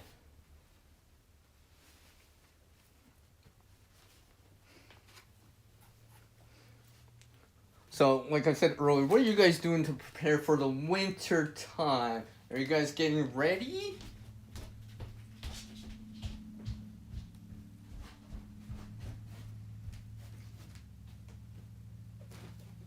Do you have your stuff ready in advance, whatever it is? Alright. Yeah, that's not making an appearance. Again. I think this bag has made more of an appearance on my channel than any other bag now. Video, live stream. 7-kilometer walk. Me wearing it in a video that I did earlier in the year, back in September. Yeah, all that stuff. And stuff like that. Remember when I was doing this? Yeah. Lifting it with just, right? I mean, I'm not going to show the content. That's beyond the scope of this video, stream or video, but I will say one thing's for sure. I do have layers in here too, just in case if I need them. Usually I can add on top of this. There's still room here. Right? I can still add in a jacket. I can put in, look, some sort of get-home bag. Boom, I can add that. I can start adding this. Oh, leaving out this. Beanie, hat, watch cap, toque, whatever you want to call it. You know what I'm starting to get? Look, protection on my head, cover my face with my hands, right? Something even as simple as this, right? It's not most expensive. It's not, this ain't 100% wool, like that. But I mean, it'll keep you a little bit warmer. Something like this might be able to handle, for me here, probably about -15. +2 Fahrenheit. Depending on how windy it is. If it's more windy than that, I would probably need a little bit more. But if the wind's still, that's one thing. If it's more humid type of wet winter or wet cold, then you may need a little bit more than that. Because I know some people out there can run really hot. I mean, I remember when I was younger, I knew someone, I had a friend who had a dad who I saw in the wintertime wearing shorts in the winter. I'm not even joking me. Like I saw my friend again and I was like, is your dad still wearing shorts in the winter? And he's like, yeah, dad runs hot in the winter, or runs hot, right? I'm not one of those people. You would not see me, you wouldn't catch me doing that, right? Unless I'm going outside just to go get something real quick or whatever, right? But still, I just like some people can run like that, right? But not everyone is like that. Everyone has their tolerances, right? Their upper capacity to handle either the heat in the summer or whatever, or well, the extreme cold, right? There's a tolerance. There's a certain point where your body will give out in time if you're not prepared for it through, you know, not just water or fire or heat, but with clothing too, right? Hey, it's Andy. Hi. How are you doing? So you're gonna see below freezing, right? Yeah, yeah. That's from outside. I've been melting this the whole time. I want to see, like I said, I'm probably gonna be looking to even see a half an inch of water, 1 centimeter of water. All right. Did I miss something in there? No, I didn't. But welcome, welcome. Hopefully you're doing well. Thanks for dropping by.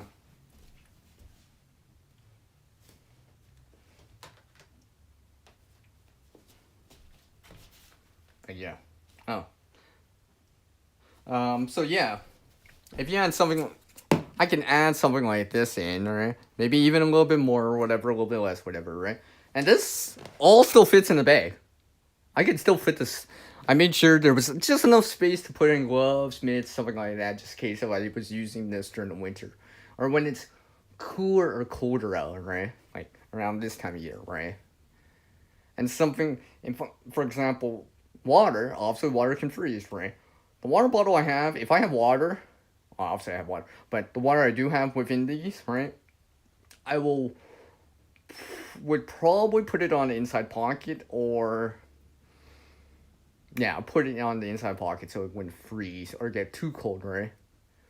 That way I'm sipping water that's kind of body temperature, not like frigidly like the same temperature as the outside temperature, right? Because if I'm trying to stay warm or whatever, yeah, hydrate up, right? But I'm like, if I'm consuming water that's as cold as the outside temperature, I'm gonna be like, if I'm sweating or whatever, really really hot, that's one thing. But if I'm like on a normal state, or like I'm slightly chilled, that's probably not gonna be as useful compared to if it was kind of above freezing, right?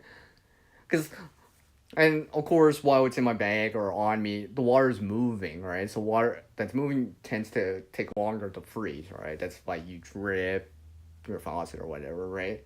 It's not guaranteed, but it will save some time. Well, not save tons of time, but it will take longer for it to freeze. It'll take a lot longer, especially in that movement, right? This is why some rivers take a long time to freeze, right? And even when it's minus 30 Celsius at times, minus 22 Fahrenheit, there's certain rivers at times don't totally freeze over all the way. Unlike, in comparison to like a lake, because it's moving. Moving water has energy in it, and energy, well, energy and heat are more or less the same. Oh, that's unfortunate. And alcohol doesn't warm you up in terms of like drinking it. All right, it's a no. Dilate. Your blood vessels expand, right? So you'll lose more heat. It just tricks you, right? It just tricks you. This I know, because I used to do karaoke and even in the winter. So yes, I know about that. All right, I knew better too. Even when I was doing these activities or whatever, I knew better too. Where I better dress for the weather, right? Whatever it is at the time that I'm doing whatever it is, right? And kind of planning it in terms of like having a little bit of maybe an extra layer or two, or an extra glove, or an extra something a little bit warmer, a little bit an extra layer in there, right? Just in case it gets colder, and especially if you go out during the day and you're coming back at night or whatever, right? It may still be sunny, maybe even right now where it's like above freezing during the day, but it may fall below freezing at night, and then or the wind may pick up at the night or whatever, or it could cool down more than you think, and having those extra layers, well, they're with you, right? You can always take off layers if you have to, right? Or you're overheating or whatever, but can't put on layers that you don't have whatsoever, right? Because then if you don't have them, you're slightly cool or cold or whatever. You don't have to move. Just like how Tuck said, he had to like dance around for like half an hour, right? Because it's the only way. We don't have to shelter or an active heat source like hand warmers, a fire, even solar energy, right? In the sun, right? You don't have to, generate some body heat and stuff like that. Put your hands underneath your armpits, all that stuff, just to get something going for yourself.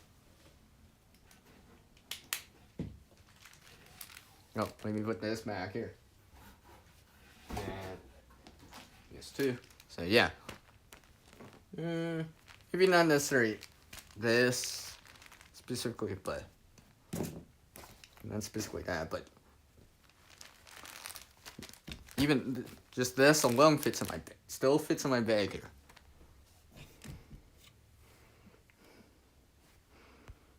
Let me see here. Fix that away. There's only a few days a year here where you want to keep.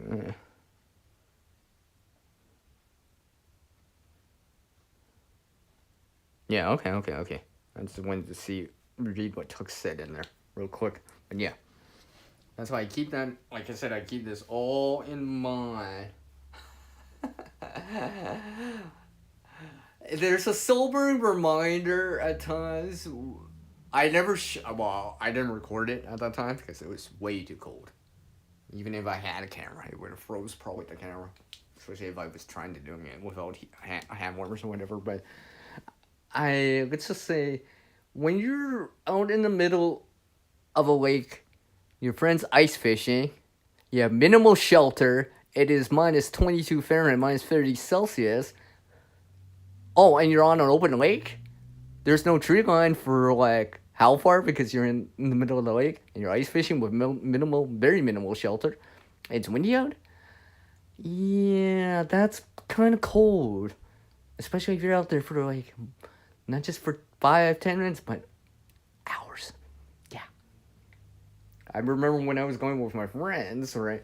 I mean, we kind of say, yeah, that's one of our colder experiences we've shared together, right? Because it's just like, because it really is, right? I mean, when we were leaving, my friend was still shivering. I'm like, my friend who's driving, right? There's a sleep bag in the back, right? Because we planned this to a certain degree, right? Because we knew it was gonna be cold and we were gonna be outside for a while, right? So like we really, to a certain degree, at least I did, anyways. I really layered it up. I went hardcore on it, like, due to the fact that I wasn't at home and I was visiting someone to doing it at their place, then going to do this. So I only had things that clothes on my back, things, dress for the weather, right? So I added in something because my friend gave me an extra thing to wear, right? But I mean, like, yeah, that was cold for what it is, especially for the length of time we were out there. Like, I keep saying to my friend, and I'll say to you guys, like, I actually saw the sleeping bag. I gave it to my friend first. He's like, "Oh, that's nice of you." Everyone's like, "Oh, that's nice of you to give someone the sleeping bag first." No, I was being selfish and letting them warm up the sleeping bag, then give it back to me. And now the sleeping bag, I don't have to warm up the sleeping bag because they already pre-warmed it up for me, right? Yeah. I was thinking ahead. Yeah. What's up, Jason? Tell Molly I say hi. Yeah. You're probably... I have a whole box. Like, literally a whole box full of stuff similar to this. Because I need something for around this time of year, November, to... I need something for minus 10 Celsius, minus 20, minus 30, and all the way down to probably the lowest temperature I can see here, right? Different combinations of them, with different characteristics, different materials or whatever, right? And, like, obviously color too, but different thickness of insulation, right? Depending on what's going on. And like I said, I can wear something like this down to minus 17, 0 Fahrenheit probably. I'd probably be okay still, depending on what I'm doing. Obviously, if this gets wet, that's different or whatever, right? But providing this stays dry, depending on the the windshield and all that stuff, this could help me out. Okay. This is why I did this. And this is why I showed you guys in that video. Because, you know, I think one of the things, hearing the stories sometimes from either on the YouTube side or people saying it or whatever their accounts of it, right? Oh, Texas Freeze 2021, right? It always reminded me, and then other things too. It's just like, man, some of the stuff, these clothing options I have, I almost take them for granted, right? I almost take this, like even wool, like even as simple as this wool sleeve, right? Before that, I felt like I was taking it for granted, right? But when you don't have it and it's cold, right? I don't know what was the lowest temperature that they received there at that time. Like I know Dallas at that time or whatever, right? It was below freezing, right? Well, I know it was below freezing because there's snow on the ground, but I mean, like, they didn't get down below even 20 Fahrenheit, -6, 9 Celsius. I mean, like, because considering that I live here in Canada, right? To me, that's not that cold, right? But when you're not used to it, you don't plan to have shelter components. You don't have any of this stuff because, you know, it's not sold in the store, right?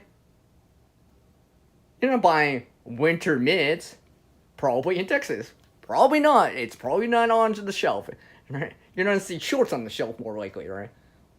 Maybe a hoodie at best, right? Because I remember someone telling me when I was talking to him about that, right? It's just like, why didn't people just sew something together to make something happen, right? It's because you can't find it. Wool sweater, wool or something like that. Probably not finding it, right? Because it's not in stock. I don't know. You can I see you, Howie, in there. Maybe you could tell me, Jason.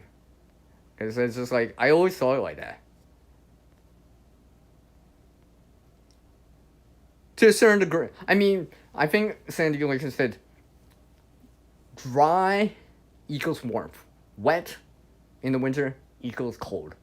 Generally speaking. Yeah, wool, you know, they say, oh, wool will keep you warm even if it's wet, right? Well, you know what does better? Dry wool, right? Even if it's up to 80%, you're still losing 20% the heat, right? So, hence, try to keep it dry, right? As much as possible. Because I've washed things with wool before with water, right? I mean, it takes a little bit to dry out. My sweaters or whatever, right? Even this, if I've got this wet right now, like totally saturated where it's dripping and wringing out a little, it would actually take a while for it to dry all the way. Would it keep me warm if I walked outside to a certain degree? To a certain degree, it can, right? But there's still water, right? There's still water evaporating from the surface, right? And that's probably pulling heat away. Yeah, exactly. Like I said, dry wool is certainly more desirable, right? Yeah, exactly, right? Water. I mean, like, if I walked outside, my hands wet, 5 minutes, 10 minutes, one thing. I'm out there like that for an hour, I would start feeling, or even half an hour, I'd start feeling that. Like, it's not even that windy outside. I mean, it's not calm, but it's not windy either.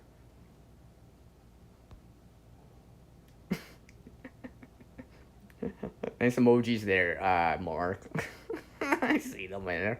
A bunch of robot emojis in there. But yeah. Oh, let's see. Hey, look. Real snow! I know, Howie, I'm saying the cursed 4-letter swear word. But yeah, like, look at that. I'm almost at the 2-hour mark of this. And, you know, I didn't start with this, but, like, I started with, like, full snow up here. And now, like, look how... Hey, I might actually get that inch of water in here after all. Like, look how long this is taking. Even at room temperature. Right? I can imagine trying to melt snow with air means. At times, right? It may take a bit.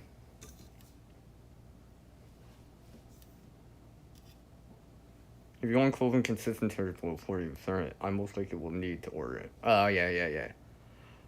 Yeah, because it's not commonly available the material, whatever, right? You may have to order the material or put it together yourself or import it in, right? That's why I was talking to someone that lives in that area, right? And they were telling me that, yeah, you just simply can't find these things, right? Because they're not in stock, right? Like I said, you're probably more likely to see shorts, t-shirts in stock, not gloves and mitts outside of, some leather glove or something like that, or hunting or whatever, right? But generally, you're probably not finding things for protection against the cold, right? Probably not, right? You might be able to get latex gloves or, maybe even hunting, shooting gloves or whatever, or something like along the lines of that, or even, you know, I was thinking to myself, and I'm thinking to myself right now, right? You're probably better off. If I was in that situation, let's just say, right, I had a chance to get something last minute, right? I knew it was gonna get cold or whatever. I don't have any of this, none of this stuff like I'm here while I'm here in Canada, living here in Canada in the cold, right? None of this. Let's just say that Texas freeze, I was in it for some reason. I think one thing I may have considered, and now that I think I just thought of it too, kind of makes sense, but I think I would try to go for an oven mitt. I would actually do that. I would probably, for my hands, I would go for an oven mitt. Because if you think about it, I mean, like, yeah, it's not ideal, but, like, your fingers are together. It is a mitt, and most people can fit an oven mitt, even if you have bigger hands, right? So think about that. You too talk, right? Think about that. An oven mitt, I don't know. Especially if you got that for free randomly, you get a pair. Now you got something to cover your hands with, right? Keep that warmth, right? Is it gonna be as good as my onesie here that has 4 layers? Maybe, I don't know, right? Could you make it yourself, dude? Yeah, you could probably make it, but I don't know.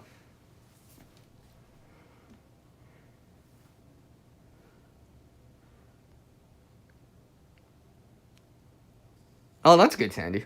That's good. You put a blanket. Yeah. That helps.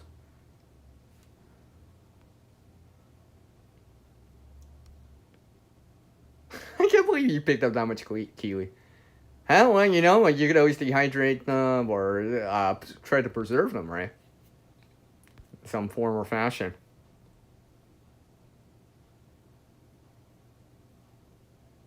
Oh, yeah, I hear you talking. But consider the oven mitt. Consider that. Consider that. I actually might even consider that myself, right? I might even consider that myself, actually. Honestly, I have this stuff and my own mitts and all that stuff, but if I could get it for free or next to nothing, I might actually consider that. Right, as an option, anyways, depending how big it is, and obviously I need two, right? It's kind of like only a half an answer if you only have like one glove or one mitt. I know that's one thing I always was always curious about at times in the winter here for me here, because I go for walks and stuff like that. Every so often it's just like, and it proves that it happens, right? But where I see one mitt without the matching mitt, one glove without, yeah, and all that stuff, right? I always wonder, I'm like, so someone took this off, dropped it, or it was in their pocket and they dropped it, but they weren't wearing it, and I know it's cold outside, because there's snow outside and it's windy, right? I'm just saying, I notice that every so often, at least around here, Ray. Take care. Later, Jay.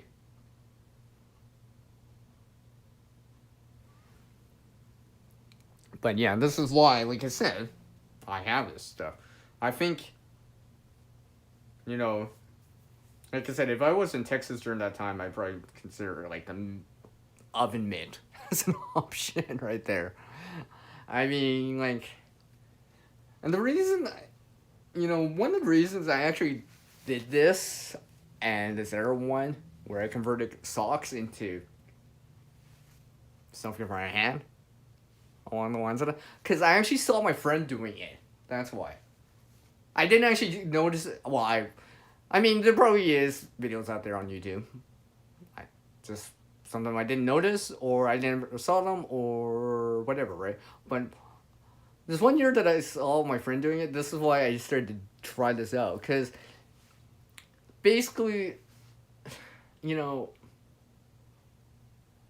friend had garden gloves on with socks over top, right? Yeah, to a certain degree, it's gonna be worn-ish, right? You got 2 layers on it, but it's not that thick. I've worn garden gloves and a sock. I actually tried that out, right? I'm like, it's better than bare skin or all the exposure, but in my opinion, it's not as warm as something like this or or even something like this, right? Because those like my friend was wearing those rubber garden gloves, right? I mean, they're not that thick, right? Heat's gonna transfer out, right? The sock might hold a little bit of heat, right? But I mean, after that, right? I went into my collection of like stock of like extra winter stuff, and I found some gloves that could fit my friend's pants and stuff like that. So I gave it to them instead. I'm like, here you go. These these gloves are meant for winter, or at least more for winter, right? They're not garden gloves, right? They're gonna provide a little bit more insulation, a little bit more R value, right? So, and I also gave them a 2 too, but.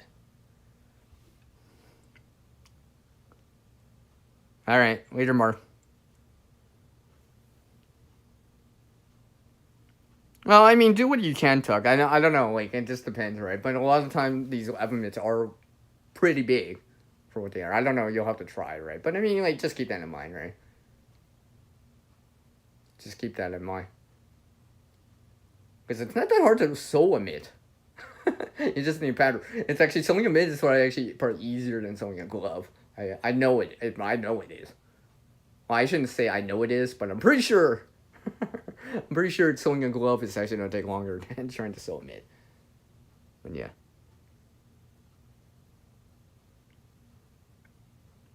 So yeah. Another thing I keep in mind is your legs. I'm not gonna show you my legs because that'd be just weird. But there's a certain temperature, at least I know for me here, where let's just say you're wearing sweats or whatever, right? A single layer of pants, right? A single layer of pants for me, at least here, may vary depending on who you are. And I'm not like my friend who has a dad that, you know, you know, runs hot in the winter too. You know, I'm not that kind of person, but for me, I think it's about minus 17 Celsius to 0 Fahrenheit or lower, where, especially if it's windy out, where maybe, depending what I'm doing and all that stuff, if I'm moving, it's one thing, but if I'm standing still, sitting, or whatever, right, where a single layer of pants may not do it. This is especially true when I've tried this walking in like minus 30 Celsius, minus 22 Fahrenheit, right? Where I know that I can't not. Especially if I'm out there for longer than, let's say, 10, 15 minutes, and it's windy outside, right? Because it's just like a single layer glove or a single layer, right? It only provides so much protection against whatever, right? I guess if you had, maybe even like wool pants, right, to a certain degree, maybe you might be able to handle a little bit colder. But I think that within time, even with that, you might need an additional layer underneath or over top, depending on how you want to see it, right? So long johns, ski pants, and stuff like that. Like even thin long johns, right? I mean, like my friend that I went ice fishing with, right? They got long johns too. I think actually when we went to do that, I think they said that they had the long johns on too. I'm pretty sure they weren't not just wearing a single layer of pants, because we all knew we were gonna be outside for not just for 10 minutes, 15 minutes, but 3.5 hours almost. Right. The only reason we bailed is because it was getting dark, like now, right? So that's when we bailed, right? I think we got there around like 1 o'clock in the afternoon. We had to bail around 4:30 before it got dark, right? I mean, I had to get back to my friend's place before it got dark, right? Stuff like that. Like, when we got back into a warm home and warm environment, it was just like, wow. Because we haven't seen the heat for, like, hours or whatever, right?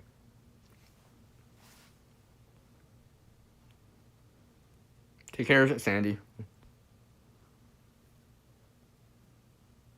I'm reading what Tuck said. So you're considering our. Let me restate that. So you're really considering the need to consider colder weather clothing. You plan to move out to a certain area which gets cold relative to okay, and I will probably have some sort of housing or whatever. I mean, like I said, Tug. I mean layers, right? Because if you can trap layers in between the layer, trap airspace in between the layers, warmer, there, especially if it's not small pockets that don't circulate or go for convection, right? Those trapped airspaces can hold warmth for you, right? It's just like how down works or fur. I mean, I'm talking about natural fur, right? How that all works, right? It traps airspace, and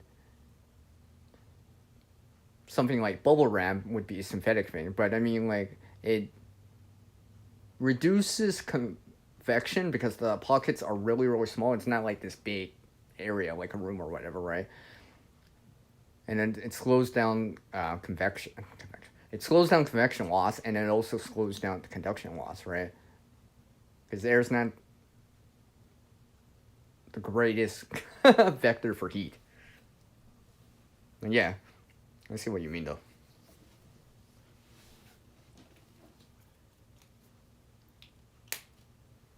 I think Dave. I think hell you already left. I think he already left.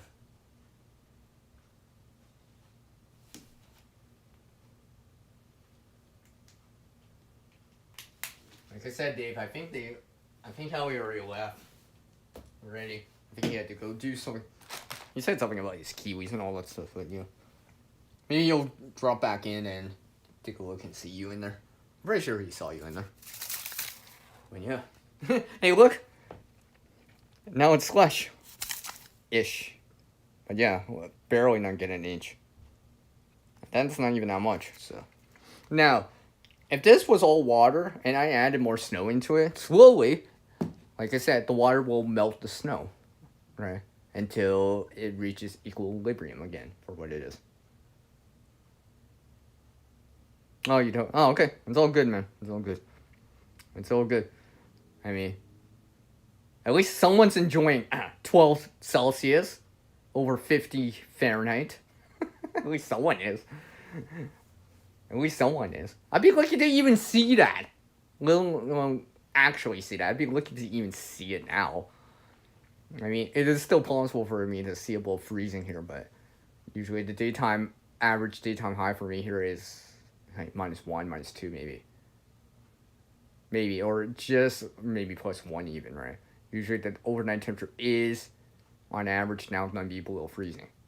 So, that's why I wanted to do the stream about the cold and talk about it on a Friday, because it could get frigid. And this is why, I wanted to do that.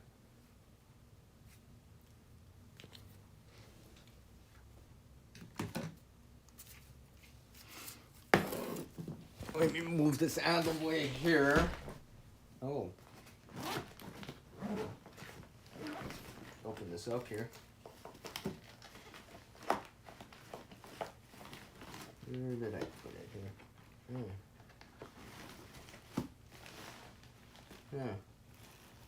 Well, I'm kind of glad I decided to open up this bag. Apparently, I'm missing something inside of this right now. I'll have to refine it. See, another reason of doing this stream is because I had to gather these things together anyways and check on things anyway. So I'm like, I'm actually kind of missing something from this bag. Is it a deal breaker? Not quite, but it's not great that I don't have it in this bag, because I thought I put it back in here. I mean, it's not a deal breaker, but I think I'm kind of missing the water bottle in this bag. I think that would be important. But maybe not necessarily right away, maybe not necessarily right now, but yeah, I'm missing it. I thought I left it in here. Let me double check here. Yeah, I do not have it in here. Which means I probably washed it and I forgot to put it back in. Yeah, see? A simple thing like that, right? Now I don't have water container in there. Well, I mean, I got other options in there, but I don't have a metal canteen or metal water bottle in there right now. Alright. Hey, look! It's actually starting to melt a lot more now. And don't worry, I'll actually reuse this. I'll actually use this like rainwater, but I just wanted to show that there's actually snow outside. Like, I don't know. Hold on. I'm gonna turn off the camera for a moment here. I'm gonna bring you guys along here. Actually, yeah. We'll bring you guys along temporarily. Sorry, I just turn this around here. I'll show you guys. Just have to, put on a jacket because it ain't that warm outside. Definitely not that warm outside. Ah, man, you know what? I will show you guys here. Speak of show you guys. Oh, hold on a second. Oh, hey, Dave. Howie said hi. I see him in there now. He said hi. Let me just grab this here. It's already dark here. Well, obviously, I think everyone knows that it's dark in North America now. For most people, maybe except for if you live in Hawaii. Even for Halloween, right? Sun setting. It's already dark here, and obviously everywhere out east is dark already, right? So you grab a light source here, all right? Technically, I've shown part of this, like, on the previous live stream, briefly, but I will show it right here. Again, real time, too. That's funny. That's kind of funny. Dave left to walk the dog, and you left to take the dogs out. I just had to go grab something real quick here. Yeah, for some reason, I thought I left it out. No, I thought I left my... I could swear I left it out. No, for some reason, I misplaced this water filter. And I was really looking for it. I'll have to take a look. It's probably on there. So I think... Yeah, see, yeah. That's one of the things I gotta do for sure. For sure.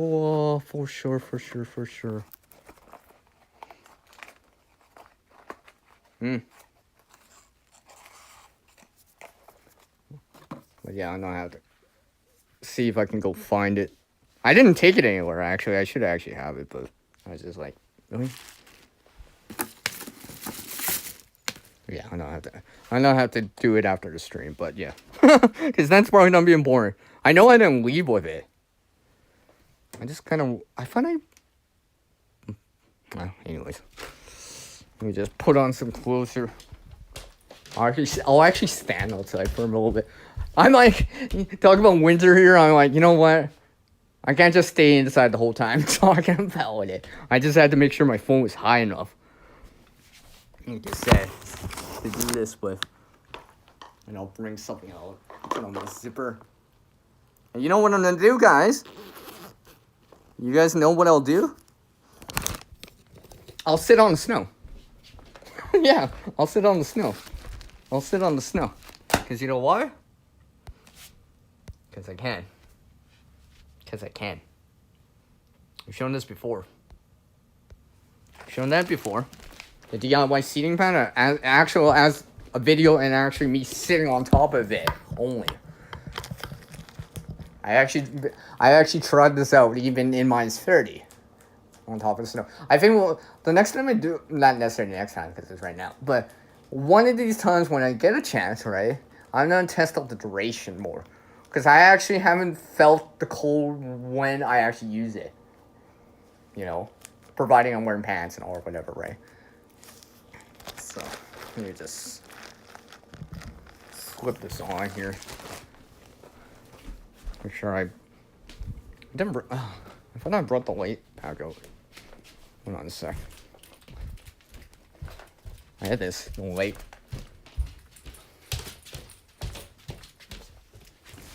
Hold on a sec. Actually, you know what? I'll just bring my stream light instead. I was gonna use this USB light, but I think I'll use the stream light that I have, which is in my pocket, right? It's in my pocket, right? Yes, it is in my pocket. Before I go open and show you guys right here, just to show you guys. This is all today, by the way, because I did a stream on the Thursday yesterday, right? And I showed you guys the ground. Actually, Howie was here at that time, and I showed it, right? I'm gonna show you guys. This is how much it changed here in 24 hours. You guys want to see this? You guys want to see this?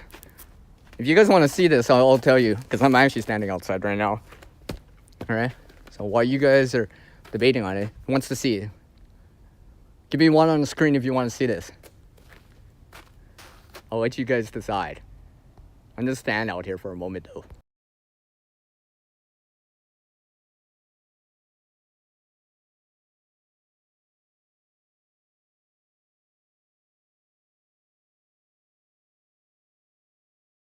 So who wants to see it? Who wants to see it? Let me turn my camera on. Look. Look. Look. You guys want to see? I wasn't kidding about the snow. I wasn't kidding about the snow.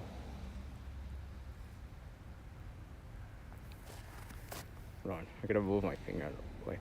See? Like, look. That's real snow right here, man. I wasn't kidding about this. Like, look. Like, it's so deep right here that I can actually stand my shovel on the top. Like, I'll actually do it. Why not? Hold on. It's sitting right behind me.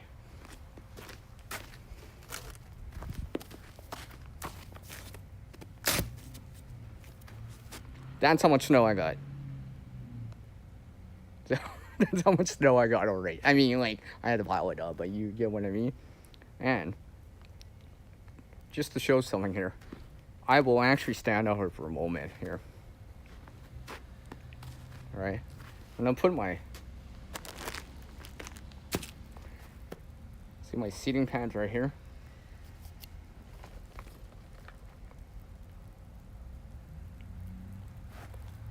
Look, just to prove a point here about this, I'm gonna stand on this. Look. My foot's on here. I'm gonna stand on this. Just to prove this point here. About this one. Alright, I'm gonna stand on this. Look, look.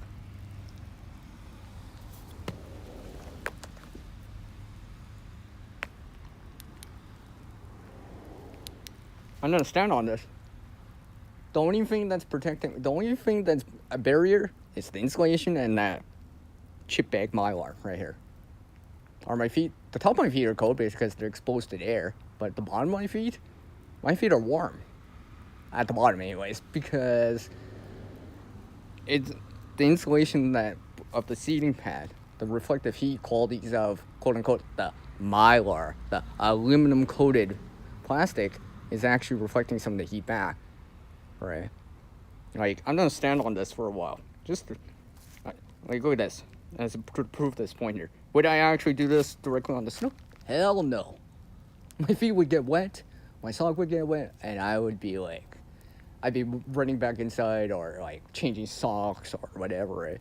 Like look, I'm standing on top of snow without shoes right now, just with the seating pad alone. Just with the seating pad alone. Sorry, it's my sensor light, but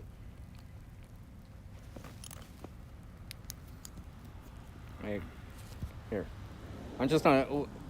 Let's just see, right? Like, look, I'm standing only on this. You can see a little bit of moisture, right? The spot that my feet are at is actually warm. The top, the surface isn't because it's exposed to the air. But if I had something covering that, even a blanket over top of my feet right now, I'd be able to stand here for a while. Even on top of snow. let alone ice or whatever, right? This is why I made this, and this is why I've been trying this out. When I originally tried it out at different times, I've had it where I tried it out with people sitting on a metal bench in the middle of winter, right? And I was using it with them. I gave one to my friends to use because we were outside sitting on a metal bench. No one got cold. No one had a cold butt, right? Didn't have to worry about the conducting the heat away from to the metal, right? And stuff like that. And just like that, like look at this. Look at this, right? I'll show you guys. I don't even know how long I've been doing this for. Right? And these aren't even wool socks, by the way. I only have one single layer of socks, and these are synthetic. These are not even wool. These aren't like special, really special, high quality, or super insulated socks. Not even. These are just kind of like maybe what you call a cruise sock or something like that. And look how I've been standing out here for quite a bit of time. Like, the only reason that I'm tempted to go back inside because my phone battery's dropping. Like, my phone's not tap out before my feet do on this. Right? Like, look at that. And no, I'm not putting my foot directly on the snow. But yeah. Anyways.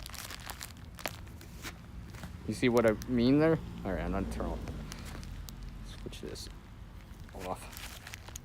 Put my boot back on. Whew. Hey, you guys want to see something? Like, look at that. Now that I have this off, or I put my, like, look at that. That spot where the seating pad was. Actually, let me see that. Did I actually like wear that, compress that so much that it changed to ice in that span of time? Because I could have sworn there was no bare spot right there initially. I don't know, maybe it's just me. Anyways. Let me migrate back in here. But yeah, there's a lot of snow out here. I mean, not a lot, but for just one, like literally one day. One day's worth. Let me slide back in here real quick here. Close the door. Close the door, right? I'm not trying to heat up the whole outside, right? The whole neighborhood, as they say. Some people say, right? But yeah, this is why I use this. This is why. And this is why I've been trying it out. Because I know it's been useful. Because in these tests that I do, like what you just saw, right? I mean, I'm moving around with my feet still, right? If it was anything else, if I was directly touching the ground, the snow with that, my feet would have been cold already. I would have got, I know for sure I would have felt the effects of like frost nip. Maybe not necessarily frostbite, but definitely frost nip. And let me just slide my phone back into my my tripod here. Turn it back on here. Yeah, now you're gonna see better things. But yeah, let me plug in my phone back in. Like literally, like my phone dropped like 5% just with that alone. Come on, work with me here. Work with me here. Come on, work with me. Okay, I just had to make sure my phone's charging. Can center swipe up, but yes. Let me double check my time here. Alright, it's 20 after. I'll probably go at least to the bottom of an hour, if not to the top of the next hour. At the top of the hour. Because I don't think I'll do much more, but I don't know, maybe in the last half an hour, maybe I'll stand back outside and do that again. Just do it again. Right? Nate! How's it going, man? Virtual fist bump. Ah, Nate, you missed me standing outside randomly. But you didn't miss this part of it. See? You didn't miss... Oh, well, you missed what it looked like, but... Yeah.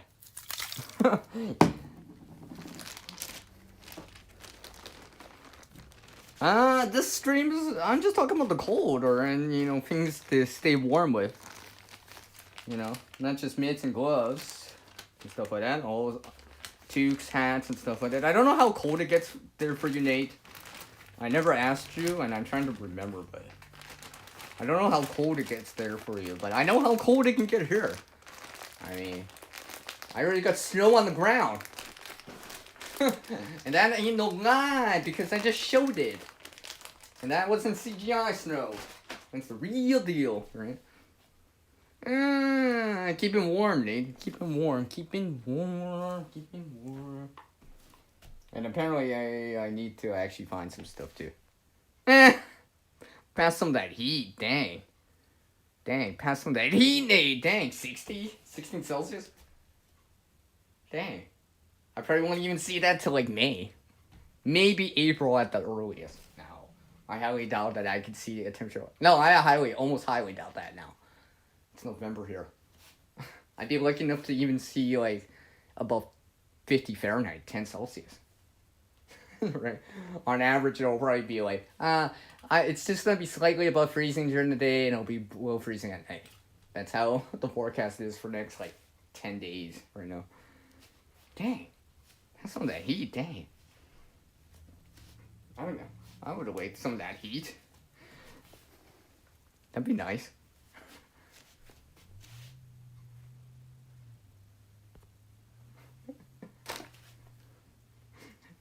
Sorry, I got a notification in there. Someone's asking me, it's like, is it snowing there, Sierra? I'm like, I won't answer them right away, but let's just say, yeah, there's snow. There's definitely snow. But yeah, I want to show you guys the seating pad right here. Look, that's not that even that thick.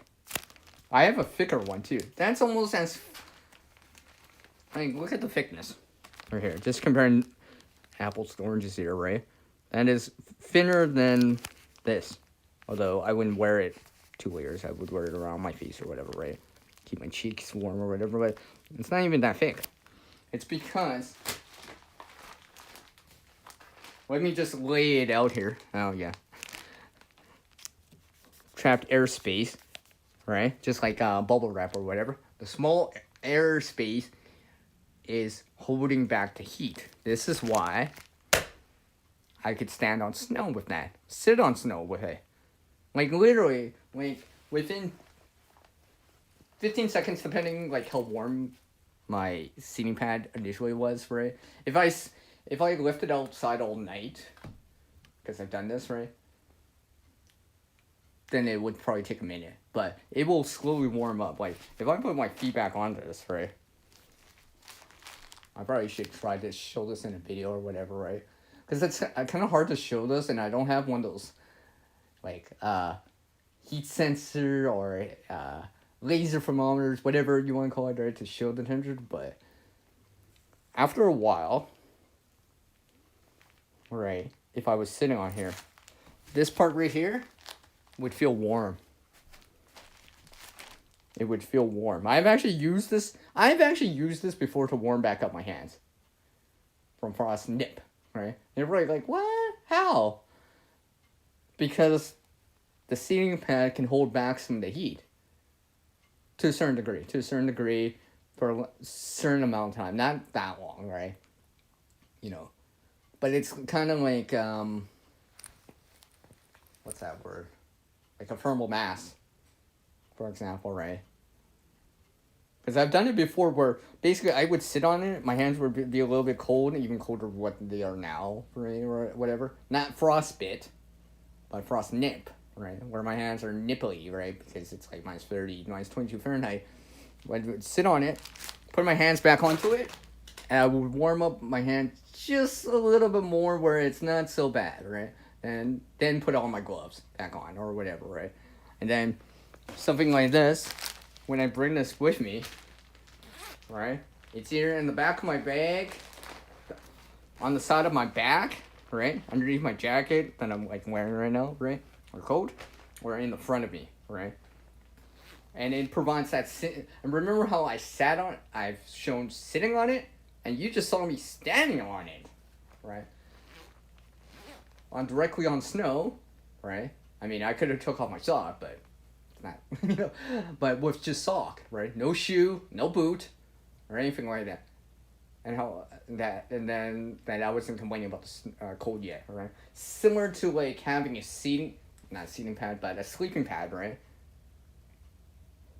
Because the ground will conduct heat really pretty quickly away from you, right?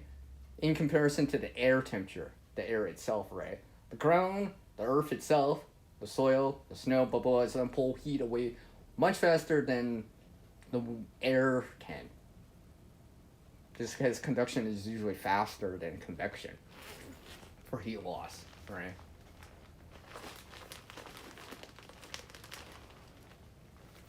Not 98 Fahrenheit. I've seen 37 Celsius here.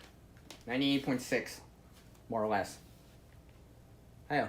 Places out here, not directly here, but in other places here in Canada, can see what 48 Celsius. What is that? 120 Fahrenheit. Maybe I gotta remember the conversion, but yeah, that hot. Like places like Hope, for example. I don't know how hot it gets down in Windsor. I know Windsor is the most southern place here in Canada, for example, but yeah. I can put this underneath my jacket now. And now, basically, this would be towards me, obviously, right? This is it's similar to what I said earlier about Mylar works better with insulation backing it up. So, think about it. Reflective, right? Reduce the conduction loss, right? The trapped air, I can warm it up. Small air spots are easier to warm up, right?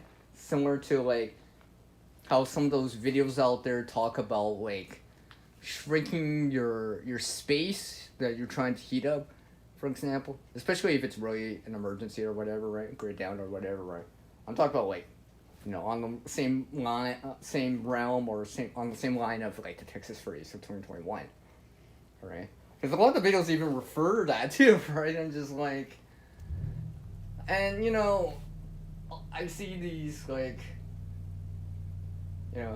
Mylar this, no, Mylar bad, right? Tart this. Oh, but Wool's better, right? And stuff like that, right? But I mean, like, if you do it smartly, layer in a certain way, not just rely on Mylar itself, not just rely on a wool blanket by itself, right? But layers, the diversified layers, right? That have their own characteristics, right? Yes, Mylar's not gonna breathe, not very breathable. It's not block wind.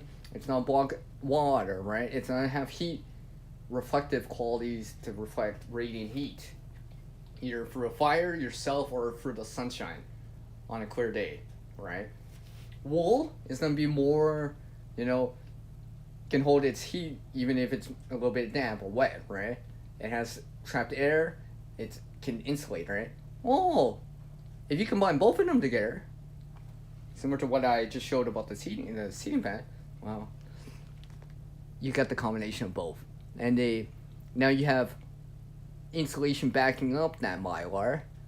You have a barrier against the Mylar. Wool can absorb a little bit of that sweat away, for example, right? And you think about it like that, to me that makes sense, right? Let me double check here. I gotta double check my time here. Okay. It's bottom of the hour. So yes, I'll go to the top of the hour. Because apparently I need to find something too. And I'll probably do a follow-up stream on this summer time. Talking about the summer. Right. It's been a while since I talked about the winter here. And actually, let's turn off the camera. Turn the camera from right here. Take my device off the tripod for a moment here and bring it with me. Apparently I need to find something anyways. Apparently. I'm kinda glad I decided to do the stream now. Not just because, like, what I see outside. Oh, I found the well. At least I found the metal water bottle that I was supposed to put back in. Well, I won't put water in here right now, but if I have to bring this bag with me or whatever, I'll do it the next time. I'll just sit on. Yeah, I'll just sit. Yeah, see. My metal water bottle. I'll sit on top. I'll remember it. And as soon as I open the bag, I'll be like, oh yes, I gotta refill that now. I'm not done refilling right now, but I'll put that back in there. I think I washed it and I put it away somewhere else. I forgot to put it back in my bag on that. So, yeah, definitely don't do that. That's probably not a way to like find out that you're missing something or whatever, right? And I gotta find something else too. Wait a minute. Oh, that's not bug me now. Cause I thought I had the water filter nearby. I must have put it somewhere else.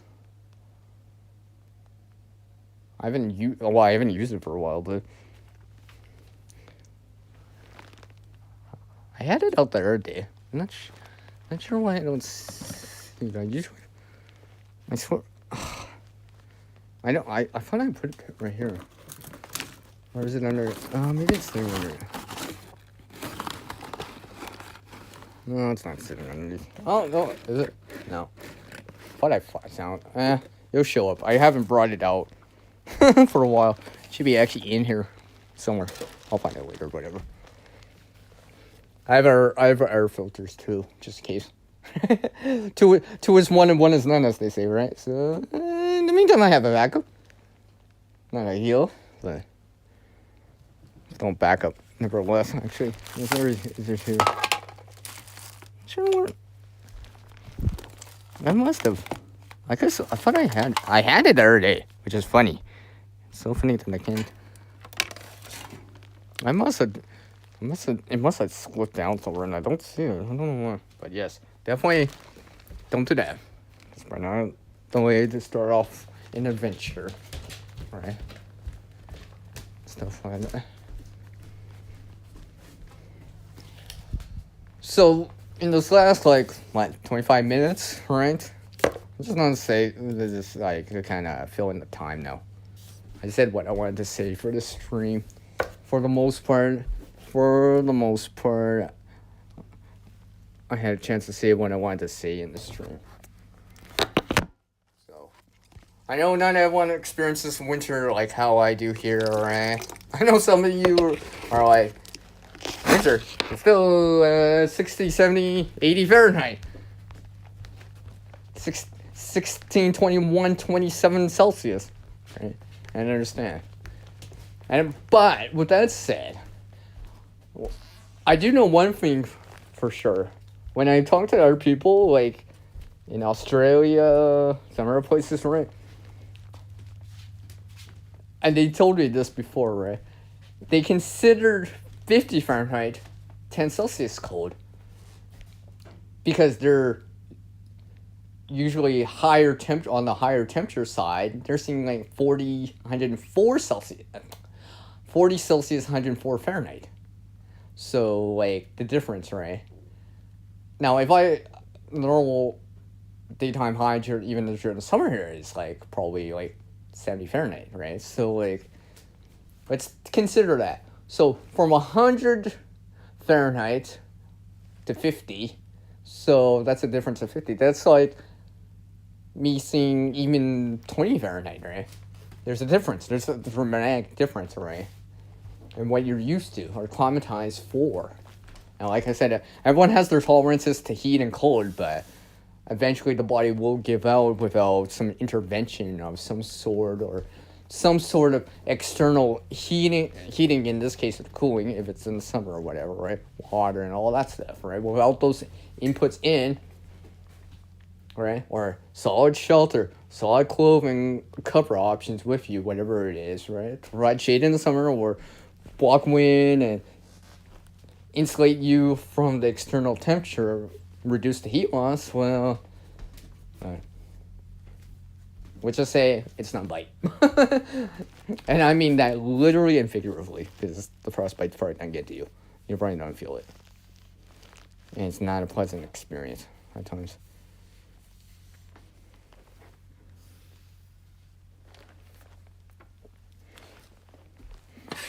You know, I know some people have hand warmers. There's the chemical hand warmers. I mean, like, you thermal mass. And you're like, what do you mean by thermal mass? The easiest way to consider thermal mass is like with water. So, those hot water bottles, either use canteen water bottle or a bottle or whatever, right? Something like that. Yeah, I've done that before. It depends what I'm doing.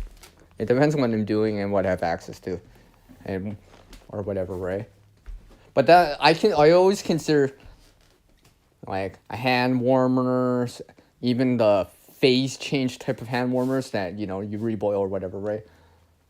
Or the single use chemical hand warmers that have like iron in it, and when it's exposed to oxygen, it causes an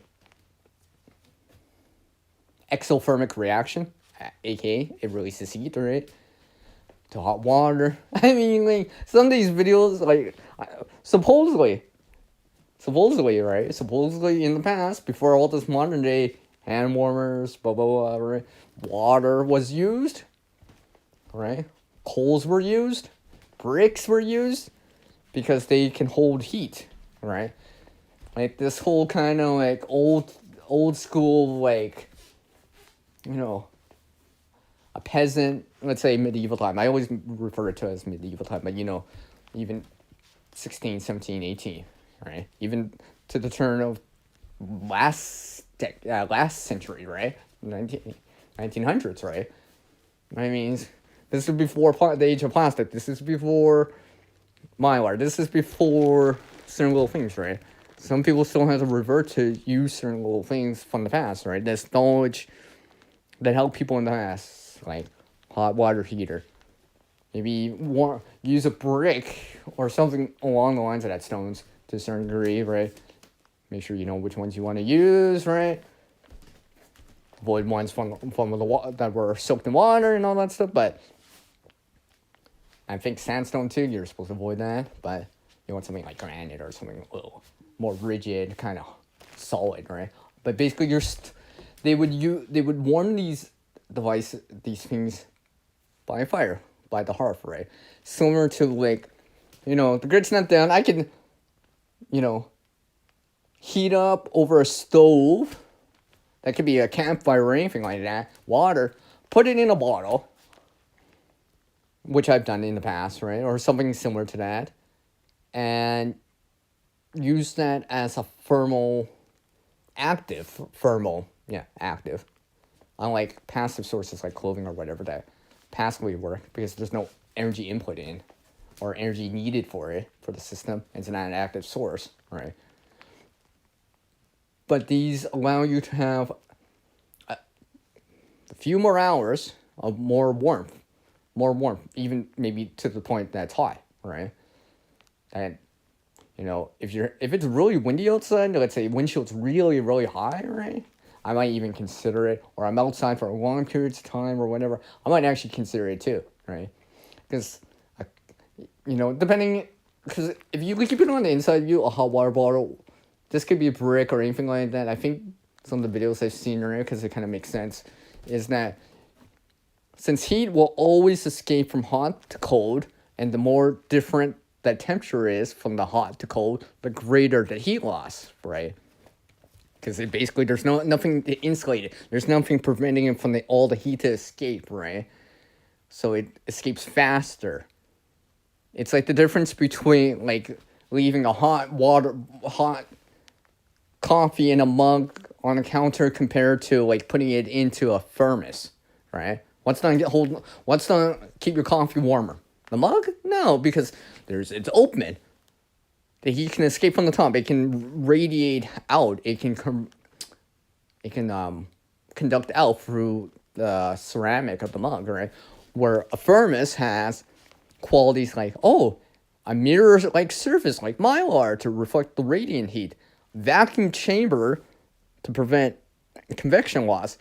The only real heat loss comes from the top, from the lid, right? And if you have a solid lid that's, like, made of something, let's say, not plastic, but maybe even better, like cork or something like that, it's going to hold the heat in there for longer periods of time. Eventually, the heat will get out, but it'll take much, much longer. I mean, a coffee that if you put it on the counter at the exact same temperature would probably get cold, maybe cold within an hour or room temperature back in an hour. Within that same hour in a thermos, it's still almost as piping hot, almost, and I say almost, right? Because there's always heat loss everywhere. That's how it goes. Nothing's ever, not everything out there is going to be 100% efficient. Yeah, right? But it's still going to be piping hot, right? Even if, you open it several hours later, it's still piping hot, especially if you haven't sipped it. I always keep this in mind, because, like, when I was learning about this in school, my science teacher would always use the thermos as an example, and this is why I'm saying it, too, because I remember it, right? That's how I learned about this kind of stuff, right? I mean, like, even for me, when I was, like, a wee lad, right? And I've mentioned the story before. There was a student that just moved into the country. Probably, I think it was around this time of year. So November, December, right? First time being here in Canada, right? Didn't have the proper clothing, gloves, whatever, right? -20, -2 Fahrenheit. They had frostbite. First experience of it. And, like, it's just like when you first experience, like, something serious like that. You know what I mean? Or get burned or anything like that. It's painful because you're not used to it, right? And, like, I always remember that. And I always remember the air student that gave, or Lance or whatever, a spare pair of gloves or mitts. I forget what it is, right? But I mean, like, I always remember that. I always mention this story because, like, like, if anyone's ever came here to Canada, and I guess this could be air places too, and I get cold, right? I'd be like, and I met someone their year that it was their first year here in Canada, right?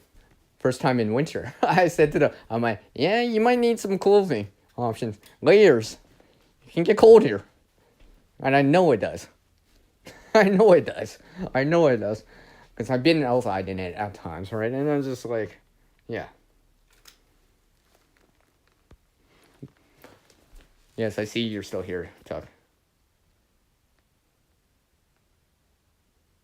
Oh, see, yeah. See, things have changed for you, right, Tuck? So, like, you're not able to hold in the heat as easily, right? Unfortunately, not all of us have natural blubber, as I call it, or we're naturally as warm as a seal, or we don't. Not everyone naturally, including myself, naturally, like, what's the word? What's the phrase I'm looking for? Run hot, as they say, right? So, like, I need to supplement with clothing, with technology. In terms of technology, I'm talking about, like, clothing, all right? I'm not talking about, like, digital tech. I'm talking about, like, or a heated vest or anything like that. I'm talking about, like, technology in terms of clothing or whatever, right? Because I don't have a natural means of it, right? I'm not naturally having a bunch of blubber on me, right? Or what? I'm not naturally running hot all the time, right? So, like, I could supplement stuff in, right? I tell people that. They're like, I'm like, you just saw me standing on the snow, right? I actually don't like winter. I don't like the cold that much at times, but unfortunately, I'm here, right? So I got to deal with it, right? I don't complain about it so much unless I'm really cold, but I mean, like, this is why I started to do. After a while, I started these stories I've been telling. I started to, like, acquire more things, and especially in the last couple years for this channel, I've started to add that part in more and more, the winter theme, and all things related to it too, right? That's why you saw the seating pan. You saw last year, well, actually it was this year, but last year too, right? During the winter of 2024, 2025, right? You saw me doing all these videos showing examples of that, right? Me sitting on it and stuff like that. Because one of my followers, hopefully they're still following me, and I follow them too, and I haven't been by their channel for a while. They don't have a permanent residence. You know what that means, right? So exposure in time, it can wear you down, right? Especially the longer you've been in it or whatever, right? So at times, right, it doesn't get as cold there as it is here, right? But You know, sometimes they be talking about it. They're like, "Oh, I feel cold here," or whatever they be saying it, right? I I I would tell them, I'm like, okay, I'm gonna walk outside just so you don't have to be alone in this, right? And they're like, "No, you don't have to, man." I'm like, "No, no, no, it's cool, it's cool," right? I want to show them that it's like I get it. The cold, right? Kind of sucks. Kind of sucks when you're cold. It really does, right? You shiver uncontrollably or whatever, or you can't feel something, or you feel frostnip, or like heaven forbid, frostbite or anything more serious. Mark, remember, I live here in Canada. I can talk about the cold. I can talk about this for a long time because end stories too, right? Like I said, I might not have been in the middle on top of Everest, on top of the mountains, in the Arctic, in Antarctica, in the Arctic, or whatever, 170, blah, blah, blah, or the coldest place in the world in the winter, right? But I have my fair share of experience in terms of what I see here, right? And the reason that every so often I don't hibernate in the winter, so to speak, right, is because eventually I gotta go back outside. Eventually I gotta shovel the snow. Eventually I want to go for a walk, right? That's why I'm trying to get more, I wouldn't necessarily say climatized, but more kind of used to, this is how it's gonna be. Or lower for a little bit, right? I mean, this would not be the first time that I did a stream about winter or whatever, right? There was this other stream that I did a couple years back or whatever. I actually was at my friend's place. One of my our friends saw that video, right? He can collaborate on it, but during that time, it was in December. It was minus 35 Celsius. I was standing outside and doing part of the stream in it. I couldn't stay outside that long because my battery's dropping, right? And it showed you guys how I picked up some snow, right? Literally right after I put the snow down, I had to put my hand underneath my armpit because I wasn't wearing anything, right? And I was cold. I had to do what I had to do, right? Because I knew better, because I'm like, I can't just keep my hand wet in minus 35 for any significant amount of time, more than a couple minutes at times or whatever, right? Because in the same way that when I stuck my hand into minus 11 Fahrenheit water for a couple minutes, that's how I knew. I was just like, this water is pulling heat so much, and it will pull heat much faster away than the ambient air temperature would. All right, and if there's a breeze, well, now you got conduction loss from water and convection loss, right? Because it's windy out. And the next thing you know, you're just like, CR, yes? Can you move your hand, right? Can you touch your pinky and your thumb together, right? Think about that. If you do this right now, do it right now, everyone out there, everyone listening or whatever, or shout to the replay game, do that right now. And the next time you're cold or you feel cold because you've been outside, do that again and see the difference. How much longer it takes to do, or how much willpower you actually have to try or really try it. Versus right now, you're inside, probably a nice warm environment. Maybe it's warm outside for you. It's not winter or whatever. It's 60 Fahrenheit, 16 Celsius or greater, right? And remember the difference. Remember that.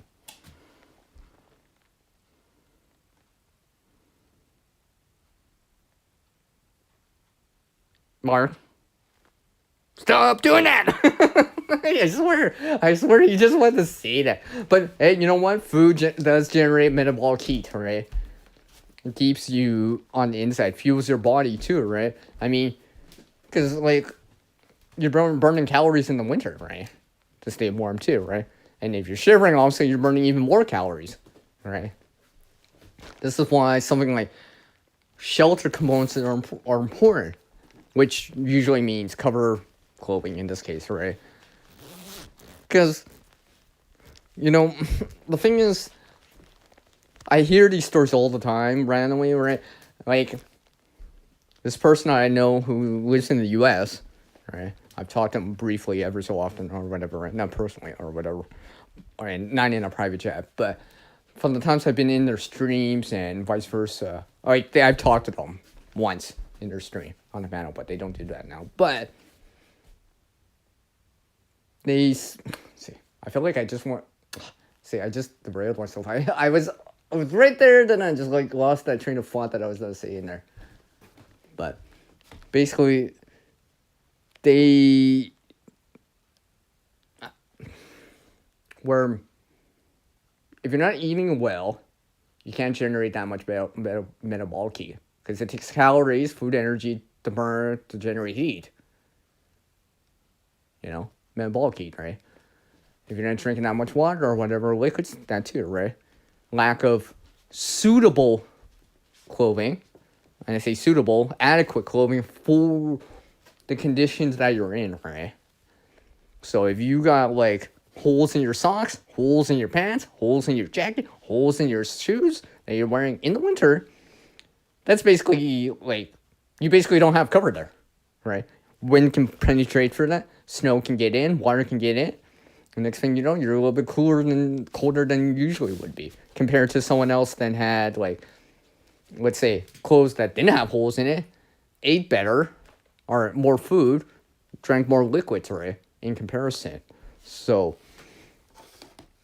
this is why I would, every so often will drop by their channel and check on them, right? Like, I would ask, especially during the winter, I'm like, hey, you dry? Right? Not in terms of alcohol or whatever, but it's like, no, are you dry? You're like, you're not wet, right? You know, from rain or moisture, right? Because I know, as long as they're, you know, I asked them and they're like, oh, just the bottom of my cuff of my pants are wet. I'm like, okay. Because, like I said, if it's close to the freezing point, especially, or even below freezing, right? And this can happen even at 50 Fahrenheit, right? Just takes more time, but like if you were wet long periods of time, you can't get back in a place that has warmth, like active heating, like a home, business, etc., right? Well, your shelter, your passive heat source, as in your shelter, as in your clothing, is very important, very, very important. And this is why I've been making these things in advance. I like, yeah, thanks, Mark, for all the emoji food things. But no, but seriously though, you're gonna keep that in mind, right? Because it's just like, and I'm not even joking. I mean, like, I still have the jumbo mints, aka the ones that I made from a suitcase, right? I mean, you know, after seeing some winters every so often or whatever, right? Certain weather conditions there, I decided to up my game on it, and that's why you would see it. Sorry, I'm still trying to find something. I don't know why I can't see it. I had it the other day. I know I had it the other day. I must have looked at it somewhere else. I'll have to find it. I don't know, I misplaced my water filter. Even though I know I saw it the other day, and I haven't gone anywhere. Recently Art brought it over, but you know, this is why I've been doing this kind of thing for a while, right? Like, even to the point where I'm updating updating some of the Zare stuff I have, right? Through this information I hear, not just from what I read on blogs or forums, but like what I see, let's say on YouTube, whatever, or social media, or hear from you guys, right? I consider the information. I'm like, you know what? Maybe I could try this out. Maybe it'll help. I mean, I've done this now to like everything. I'm just like a scarf, everything. I'm just like, you know what? I'm glad I kind of did this. Like, if I remember saying this to, was it Uncle Al? I for when I think it was him. He showed where I showed.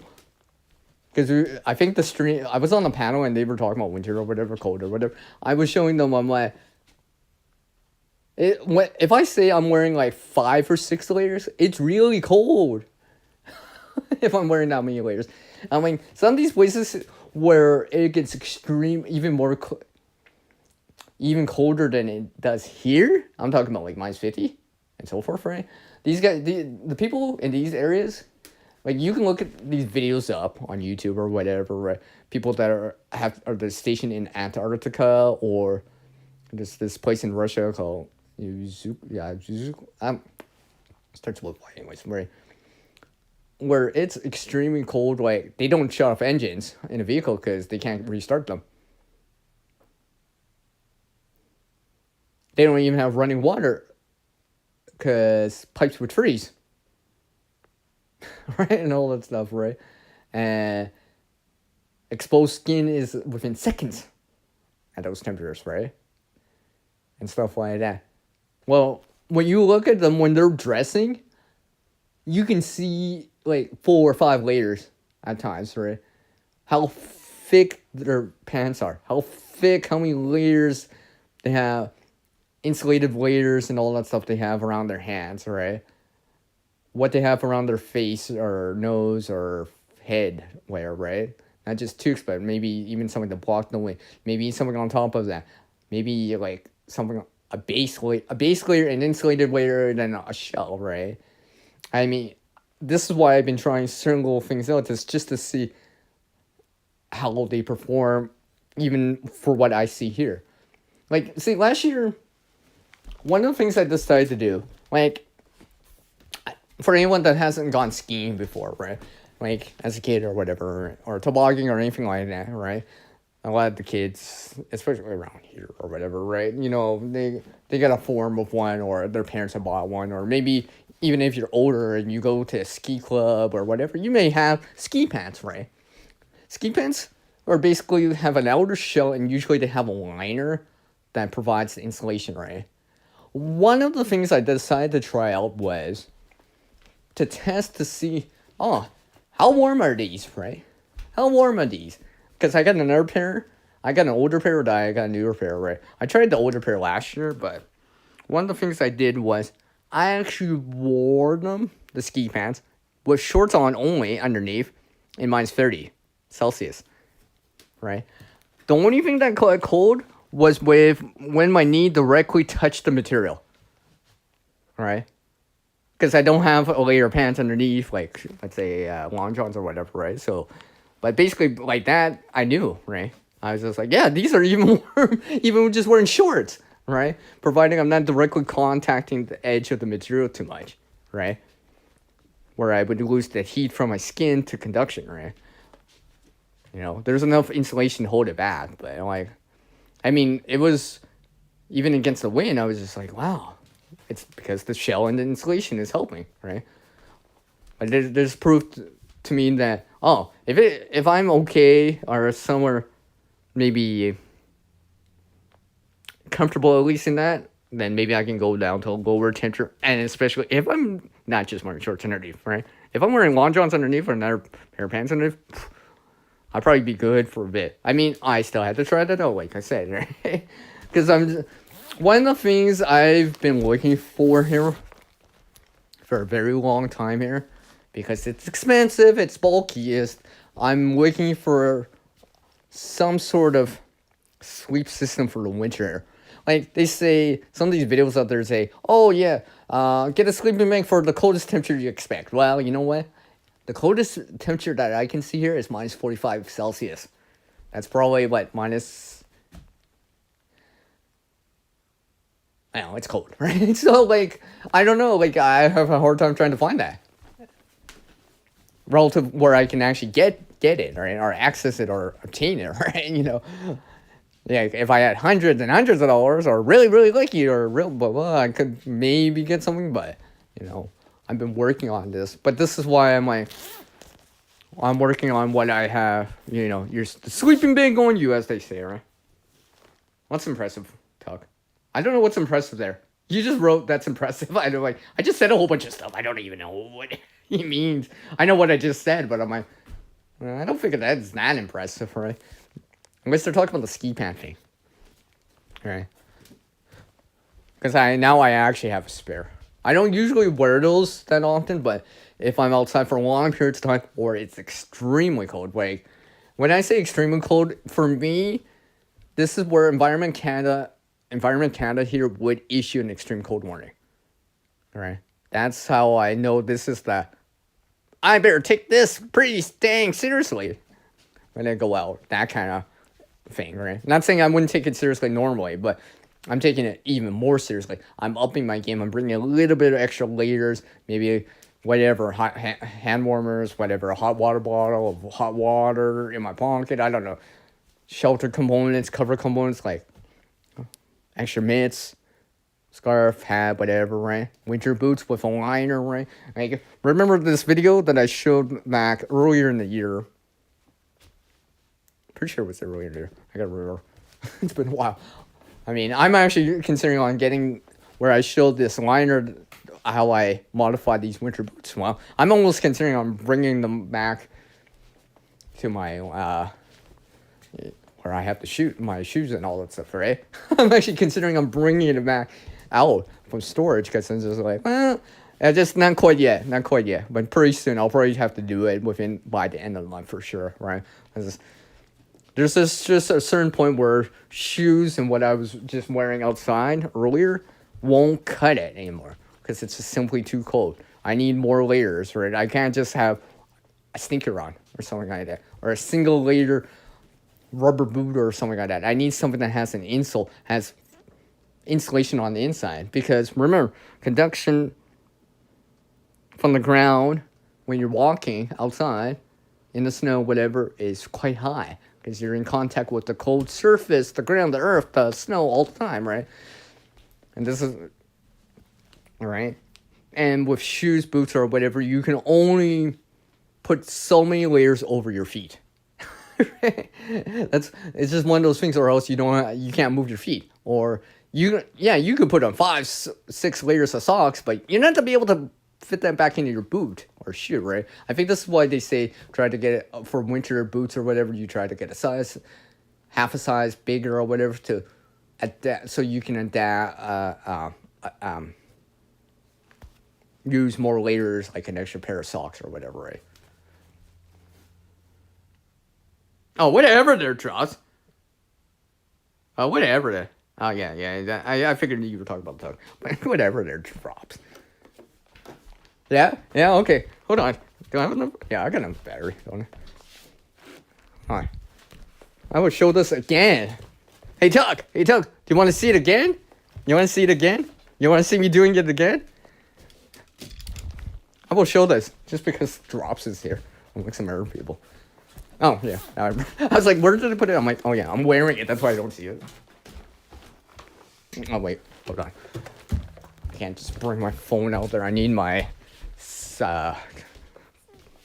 phone clip that I just dropped. Because it just unscrewed and it dropped. I can't just bring this out like this. I don't want to drop my device outside. And I know it's better if I actually use a stand. Can you guys,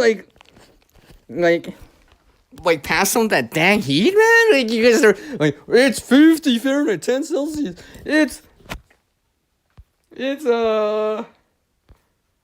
72 Fahrenheit, probably. That's about like what, 22 Celsius. Like, dang, can you guys spare some of the heat? You know.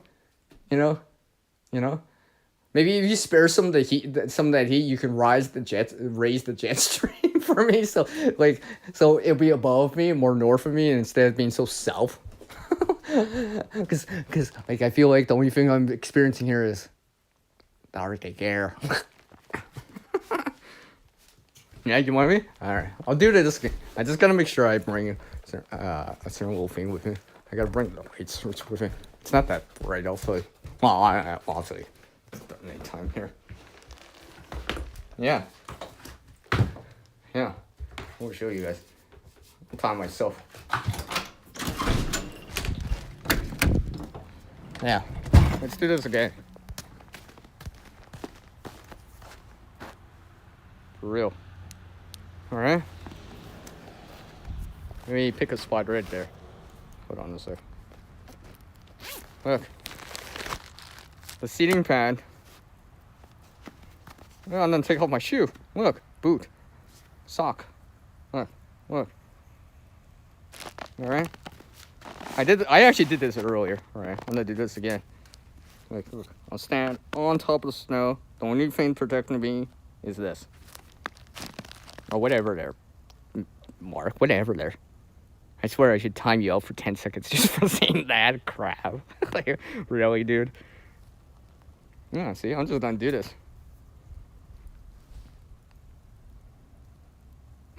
Maybe I should do a video. Just stand there for like 30 minutes. Alright. Oh, the only thing would get cold is actually the top of my feet. Because there's nothing covering it, right? And also, it's not that cold outside. It's cold enough that it's snowing. But it's not that cold, right? This may be a little bit different if it was minus 30, right? It's probably like just below freezing. It might be like 30, 29, maybe even 28 Fahrenheit. Oh, whatever. There. Seriously, Doug? You too, man? Ooh, it's only 26 Celsius, 79 Fahrenheit. Well, I'm freezing. Well, not my feet anyways, but my hands anyways were freezing. And I gotta zip out my jacket a bit. But yeah. I'm just gonna stand here. This is to simulate how I can sit on it too, right? I get an idea. Well, I was gonna take off my sock, but I think I don't want bare skin out in the air. If I had something covering it, then I probably would, just to prove that point. Right? I mean, look, I'm standing on. Yeah, it's not. That's why. And no, don't say go do that. Go try that out. Go test it out. Don't know. I ain't doing that. There's no way. So don't even think about saying it. Don't even think about writing it down. Because I'm not doing that kind of challenge. And not that crazy. I'm not that crazy. I might be crazy enough to have the CR in there, but I'm not that crazy, man. I know my upper limits on certain little things, but yeah, I'm just gonna stand out for a little bit.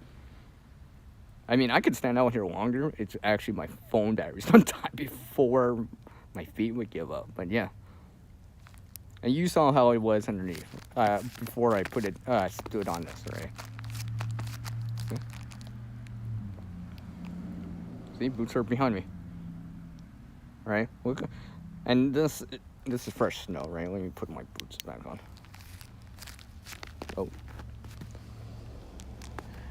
you know it's funny because I've been out of my boot for so long. My boot actually feels cold on the inside. From the air. All right, take care, Tuck. Oh, yeah, see. Oh, can't really see that, but yeah, there's a spot on. See, I've compressed that snow almost to like ice. Hi, Vanessa. How are you doing? See, snow. This is why I decided to show the stream for the day, or do this, talk about this. Hi, Vanessa. How are you doing, Miss Kitty? Nice of you to drop by. I appreciate it. Yeah. See? I think I'm trying to handle the snow here. You get it? See how I know Bob, everyone else, probably even Mark would fire me. It's like, you're fired, Sierra. I'm just trying to stay warm. Yeah, Vanessa, I was just showing that my seating pad here. I'm not gonna stand on the. Oh, whatever, there, Mark. Yeah, like I said, I did this earlier. I'm not gonna do it as long, but like I said, a DIY seating pad, right?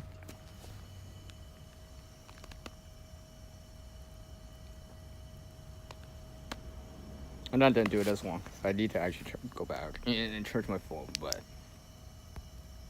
like I said, I literally down to 25% right now. And I just walk back inside here. But yeah, this is why I decided to do this stream, and not only that, and kind of show it without being in a video. And show it in real time, right? I'll show it in real time. Something I'm not faking. Because, well, I ain't using OBS on this. Because it don't work mobile. Let me just. Actually, I'm not gonna bother with the tripod anymore. Because I think. You know, I said the top of the hour is like, I'm like 12, 15 minutes over. But because you guys are like so awesome and some people are dropping by and I'm like and literally dropping by. because that's their channel name. So yeah, I figured I'd show that, especially since everyone was talking about, oh, it's 70, it's 60, it's 79 Fahrenheit, it's 72 Fahrenheit. For a change of pace, I'll show some snow. Why not? I remember telling these, they're like, it was like, I think one of my older subscribers, right? Who was Richard or whatever? Yeah, I think it was Richard. And his wife, right? Like, this is in the middle of like January, right? I'm just like, they're like talking about the cold, and I mentioned the temperature. They're, you know, the first week, they didn't even say, ooh, that's cold. They're just like, ooh, they're like, they shivered. While they're inside, they're like, even just mentioning the temperature, it's like, oh, the shiver down my spine. You know, that kind of thing. Yeah, I always thought that was fun. It probably wouldn't stop you though. It wouldn't stop you probably. Hey, if you fire me, at least it'd feel warm. In a really, really awkward way. It's no fun though. No, I'll go with I will go only to the bottom now. It's because, actually, I need to eat. Because Mark already ate. I haven't. Because I've been alive for the last, 3 hours, so I haven't eaten. Yet. I mean, I had a little bite earlier today. I think, well, because I gotta actually move some more snow among some other things and check on stuff outside, but aside from that, I think tonight's gonna be a soup night for me. Using, I don't know if I'll use something on hand, pre-made, or something I made, pre-preserved. I don't know. We'll see. I'll have to see what's going first for food I got. So I might, yeah. Maybe I'll have some nice, not quite fresh, but good tomato soup. And that'd be nice, eh? Yeah, food, right? I know, right? And he likes like food. All right. No, yeah, food. For real, man. For real. Ain't BSing that. Hold on a sec. I gotta turn back all my other voice. I keep forgetting to shut it back now. Because yesterday, when I was my previous live stream, for some reason I was having issues bringing up the chat, even after I've restarted the phone since, but like even after starting the new stream and all that stuff. So I'm just glad that I can see the chat without actually having a separate device, because that would have been annoying, and that was more permanent. So no, I guess I've gone through not seeing the chat yesterday, anyway.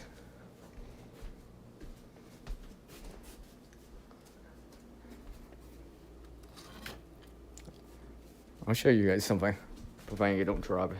Soup is always on my menu when it's cold on, yeah. I'll show you guys something.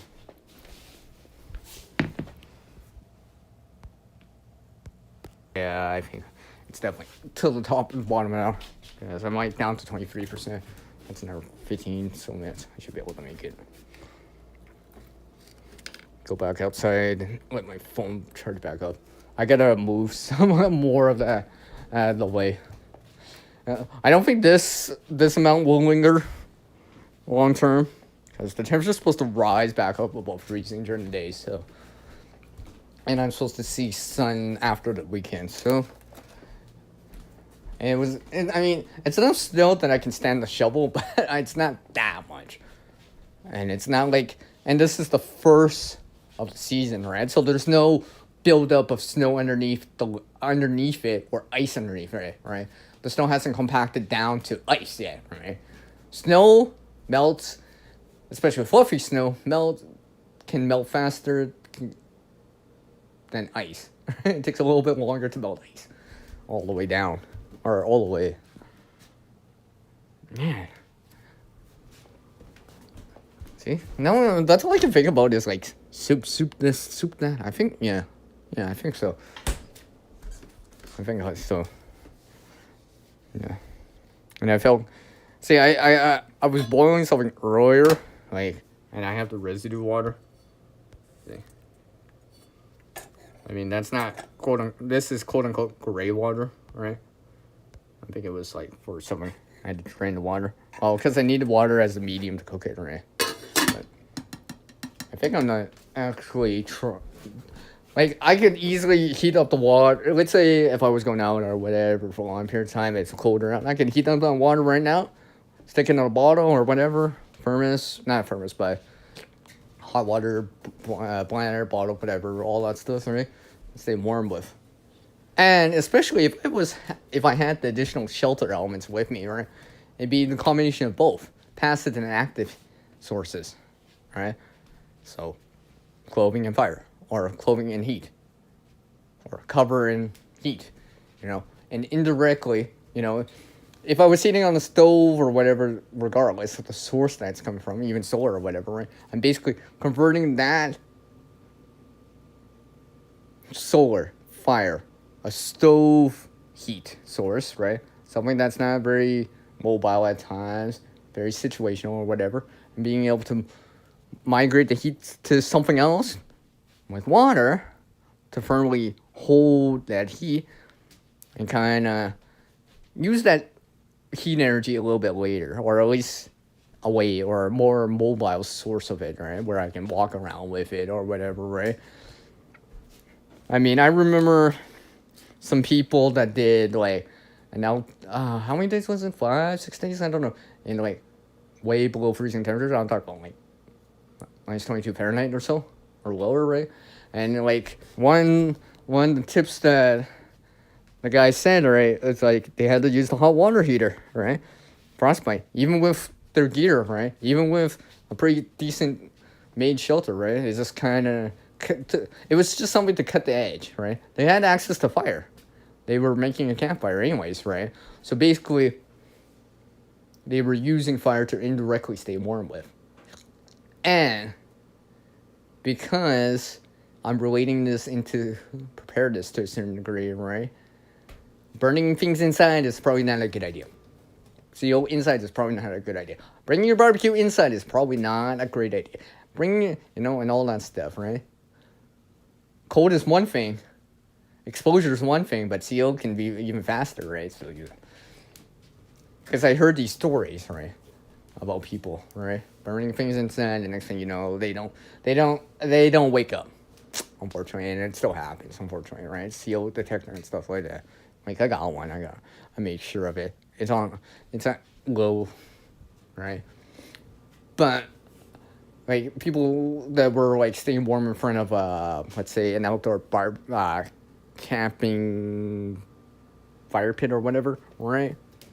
Like see, I think, was it? Yeah, it was in Texas. I'm trying to remember the videos.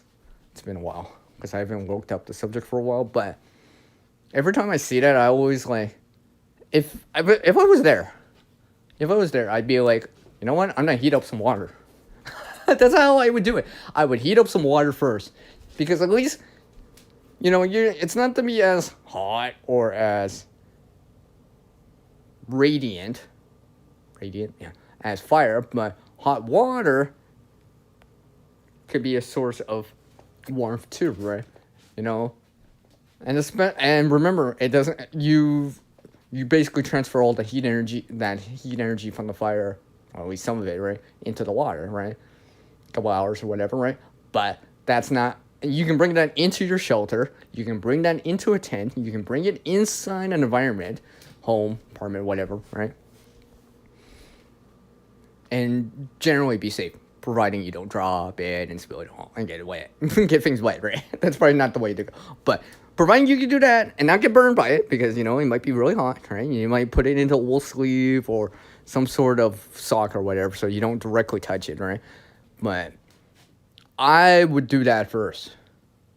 Like, even for me here, right? Let's just say no access to an active heat, or barely a source of heat source, right? I'm talking about like this and that not available, right?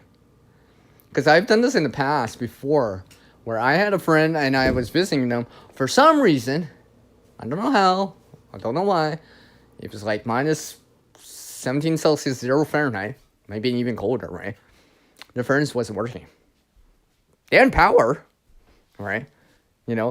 And I saw them, they're all pretty much got jackets on, obviously, right? Coats on and stuff like that, winter stuff, right? They're under blankets and all that stuff, right? I was just like, How long ago was this? I'm trying to remember. I think this was before the turn of the last decade. Like, '09? Might have been '09, I don't know. It might have been slightly later, I don't know. I'm trying to remember. No, I think it was after '09. But pretty much, like, they're all like, oh, we're so cold here, CR, blah, blah, blah. Yeah, I can understand. Yeah, because you don't have the furnace on. Right? You don't have an active heat source, right? And I said, and then I'm like, okay, you guys still got power, right? Because I didn't see the TV on or whatever, right? I'm like, yeah. So I'm like, is it still working? They're like, yeah. And the first thing I did was, I went to the stove, filled up a pot, put some water in. I saw a water. They drink pop, right? 2-liter pot, and basically boiled, heated up 1.5 liters of water, put it in that bottle, gave it to the person that was underneath covers, and they're like, oh, that's so nice, right? I don't know how long that would last, because like I said, if you expose it more to cold, or if it loses the energy fast or heat energy fast, then, it's not that last that long. But, if you slowly just pull heat out from it, insulate it, right? Underneath a jacket, underneath a coat or whatever, right? It may extend the warmth period for you, right? Now, obviously, if you're not in a permanent residence, don't have access to electricity or whatever, or fire pit, that's much harder, right? That's much harder. But it's still possible. Like, I remember visiting this hospital this one time, right? Their cafeteria area, right? I was just like, because spatial awareness, right? Because I had to visit someone there. But I noticed that they had a microwave there. I'm like, well, hey, you know what? This is a public building. Technically, you will walk into this place, right? So if you were like, I was just thinking to myself, if I was cold, I was passing by this place, I just happen to have something that can microwave or heat up or warm up or whatever, right? Convert that electrical energy into, I guess, microwaves into thermal energy into the water. Well, I can use that. A public place like that's available, right? Because it's not like this microwave's under lock and key or says staff only or whatever, or, right? If I look like I'm belonging there, like I'm visiting someone, just pull out, let's say, something like a microwavable Tupperware or whatever, put some water in there, heat it up, go back outside, right? I could have a heat source. Now, is it going to be as good as water that you boil? It'll be still hot. It'll still be warm. It probably won't be as hot. Because I don't think it takes a little bit longer to boil water in a microwave, right? And to heat it up to a certain degree. I mean, it would be fast, a couple of minutes, right? Right? So in a couple of minutes, I can warm up back my hands using radiant heat, right? And all that stuff. So I keep that in mind now. I'm like, oh yeah, there's that place. There's that other place. Just in case, right? Let me see what he said there. Like a couple more minutes, about 5 minutes. You heat up 50 more. Oh, yeah, I think I remember that now, yeah.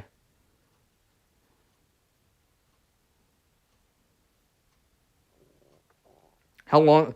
Well, I mean, the larger the thermal mass is, the longer it takes to cool down. Like, how long did that last you, Mark? Like in terms of warmth, a degree where it feels warm. Like, how much time did that buy you, relatively speaking, right? Obviously, there's factors like the outdoor temperature, how big is this thermal mass, how hot did you get it, and all this, how insulated it is, how much heat did you pull out from it to keep yourself warm or whatever, right? But, like, one of the things I've been considering, unfortunately, it needs a large mass and a large footprint, but, like, a sand battery. Yeah, a sand battery is used to store thermal energy, right? Supposedly some of these, because like sand can get hotter than water, right? Above 212 Celsius, right? So with 60, okay, so it was 16 Celsius for 10 hours later, about 38 degrees Celsius overnight. That's pretty good. outside, not insulated. Yeah. Wow. So think about that. Think about that. All right. If a certain situation or emergency arises, that whatever, right? Something like that. Keep that in mind, right? Heating up, transfer, like, because the thing about fire, like, is that you're standing in front of it, right? Everything behind you, your back is cold, right? And you can't get too close to fire, right, without burning yourself, all that stuff, right, before it gets too hot. And it might not be able to, or if your feet are cold or whatever, you gotta take off your boot or shoe, warm up the bottom of your toes or whatever, right? See, in this fishing video that I showed 5-6 years ago, whatever, right? I actually had a metal, because there was a cast iron, like, I guess, fire pit place, hearth. Well, anyways, stove or whatever, right? I took the water from the lake, heated it up, because my friends had, like, some pop bottles around, right? We didn't litter, we were recycling them, get the deposits back, right? I basically reused one, put that hot water in that I was using, because we were already using the stove. The stove was already inside this quote-unquote shelter area that we had, right? So I'm basically just using the energy we already were using anyways. I'm just indirectly using that fire to stay warm with. But basically what I did was I took that bottle, I filled it up, I put it on the ground, like not outside, but in the shelter area, right? I rolled my foot against it because it rolls, right? I was warming up back on my feet, getting the sensation back in my feet because I was standing outside for so long, right? My feet were starting to get cold, right? I mean, I didn't have my quote unquote winter boots because it was just below freezing, right? So they weren't the most insulated, but I used that to help me so I wouldn't have to complain about it too much or have to, like, hey, can you run a vehicle or whatever, right? That kind of thing. Oh, I see, Mark. That's cool. So that's one. I've tried stuff like that in small scale. And I'm like, yeah, and to me, I mean, if it works in small scale, I mean, it will probably work longer, better, or whatever in even a larger scale, right? I mean, I've never tried that much volume of water, right? I mean, I haven't tried that much volume of water, but I can imagine. I mean, like, there's videos out there where people are using it with solar energy, with sunshine, right? And black container, heating it up. It's a large body of water. Thermal mass absorbs all that solar energy, right? And once, the sun goes away or whatever, it slowly radiates it back out. It slowly, the heat starts escaping from the system, right? So it buys you that time, that kind of, cut the edge off, I guess, right?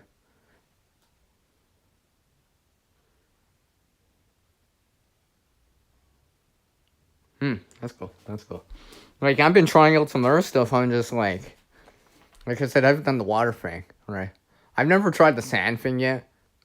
That's kind of newer to me recently, but there's videos out there. I'm just trying to figure it out. Because, is it suitable for me? Can I make it go? I'm pretty sure sand's not going to be, like, replacing water in terms of a mobile version of a heat source. Probably not, right? Water's probably more easier to obtain, come across and useful than sand. But, like I said, sand, rocks can probably hold more thermal energy, right? Where they're reaching, like, hundreds of degrees, all right? Not just, couple 100 degrees Celsius, all right? It's probably like 300 Celsius. And if you have something to pull that heat and direct it to you, however, pump, I don't know, heat pump, I don't know, any of that stuff, right? As they say, you would stay warm with it. I know, what's it called? Shadow, right? And one of those Shadow Scouts could. If I remember right, he runs for district heating. And I've watched a video about this before, and where it's an underground system where it used to be for oil or whatever. They cleaned it out or whatever. They pumped hot water into that, right? And basically, they're using that thermal energy, stored thermal energy. And remember, underground, the further you go down, the temperature kind of evens out, right? Even if the above surface temperature is well below freezing, right? Because the closer you get, the further down you go, the more the temperature gets warmer, right? So like, and that it's the same concept as the sand battery. That's just a water battery for heat, right? Basically, you're storing that energy, excess energy, whatever it is, right? I forget where the energy is coming from to heat it up, but I forget it was solar or wind. I don't know, whatever, right? Yeah, hydrothermal, right? Compared to geothermal. Geo means earth, right? Thermal, obviously heat, right? Hydro, water, water, heat, right? So like stuff like that. I always keep that in mind because it's just like, you know, maybe my science teacher would be impressed how much I've remembered about it, or I'm trying to reapply it, or come up with something, right?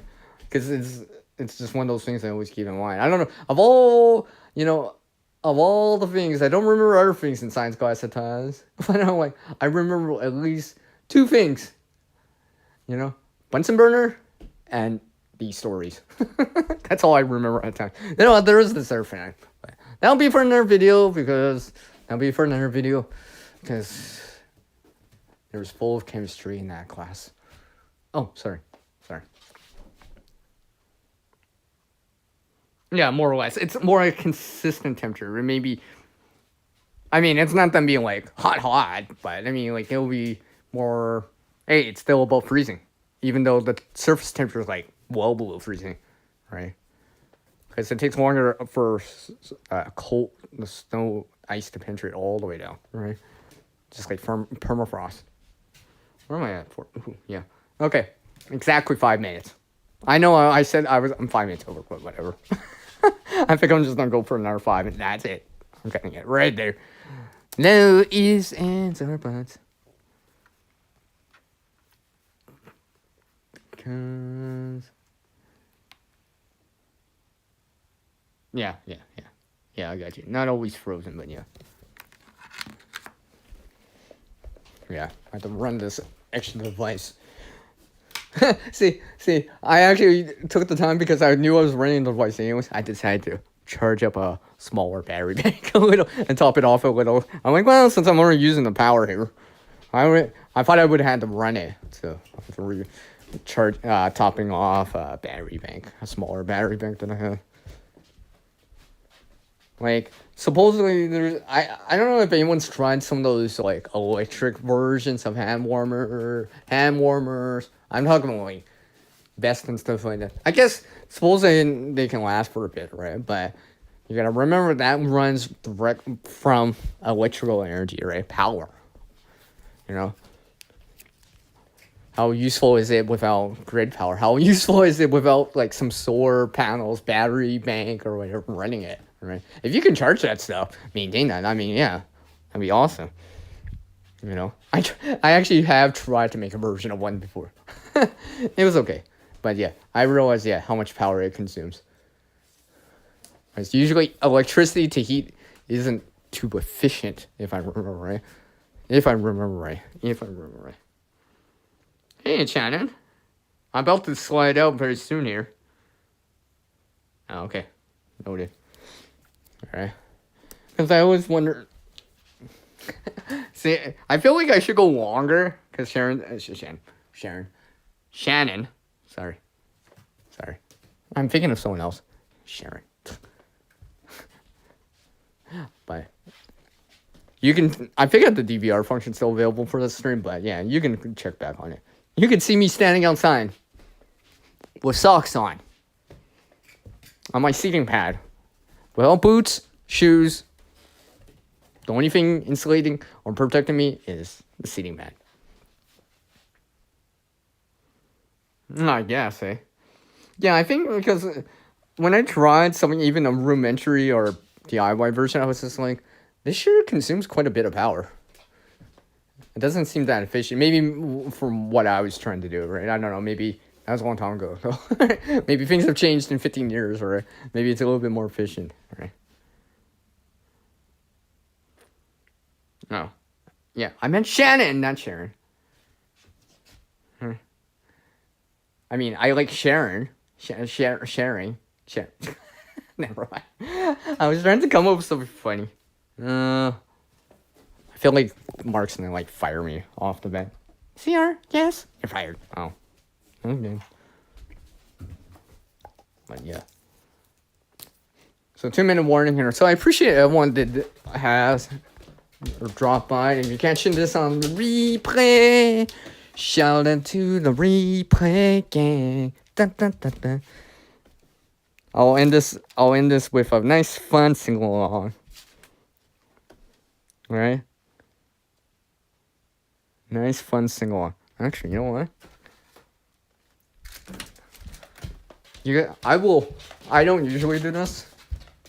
No. I was planning on doing something to end the stream in a nice, awesome way, but I don't think I want to actually do it. I was like, hey, I was just gonna walk back outside and stick my skin in the snow. Wouldn't be the first time, but I don't usually like doing it unless I know I can warm it back up. Right? That'd just be silly, right? Like I said.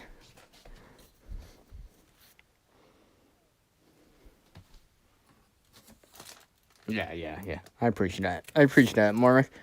Yes, so everyone, let's see here. I think now it's a good time. What's the time? Yeah, 1 minute, 60 seconds. So I appreciate everyone dropping by on this live stream, and I'm glad that my chat's working. My side chat's working in terms of being able to see it, because my last 1 or 2 streams I couldn't see it, so it looks like that was just a glitch, hiccup, whatever you want to call it. I'm like, yes. Especially since I'm having mic issues randomly on the streams. Not specifically here with me, only me, but on panels or whatever. So everyone go out there. Stay warm if it's cold. Or stay cool if it's really hot still. And if it's just right while you're in the Goldilocks zone. And appreciate that. Because that can change real fast at times, right? If you're inside, remember that sometimes you might have to go outside. Eventually, you gotta go walk to your vehicle. Eventually, within time, you gotta walk across the street or whatever, across the parking lot, right? Have some barriers against the cold, whatever it is, even if it's simple gloves or mitts to start off with, right? Have something with you. Having blankets and such in your vehicle may be useful. You can try out something like I've shown, this DIY seating pad, right? Which I stood, sat, put my hands on, used, and all that stuff. Can help, right? And always consider thermal mass or heating water up, for example, right? Or brick. But it's probably going to be water. In a bottle, and using it as a heat source, right? Or even like hot hands, hand warmers and all that, body warmers and all that stuff. Eat something, try to stay hydrated, have the shelter, cover components, right? And you may not always have access to an actual heat source. Fire might not always be sunny up. You might not even always have access to fire, right? I know people will say, oh, I'll just make a fire, right? Well, you're going to have access to it, right? You're in the middle of the Arctic, you ain't really doing that anyways, right? Right? You're going to have to think of something else to do. Alright, everyone. I appreciate everyone dropping by. And like always, our world is changing out there. And for me, it's actually snowing. So I'm going to have to adapt to it. Get used to it, too. Our skill and knowledge can get better with practice. Alright? Whether it be sewing, knitting, crocheting, making something, practicing things, right? Training and all that stuff. All gets better, right? Usually when you know a little bit more, right? Add to that knowledge bank up, boom, boom, boom, here. Alright? I would knock on it, but, I don't want to embarrass myself, and all you hear is like, sounds hollow. Sorry, just kidding. and try to help someone the best that you can out there with what you got, alright? You know? Only help someone if you're in a good position to help them, right? I'm gonna say jeopardize your survival for someone else's, but you know, you make that judgment call. And like always, take care, and I'll catch you all next time. And yes, I'm gonna be cooking. Later, everyone, and stay warm.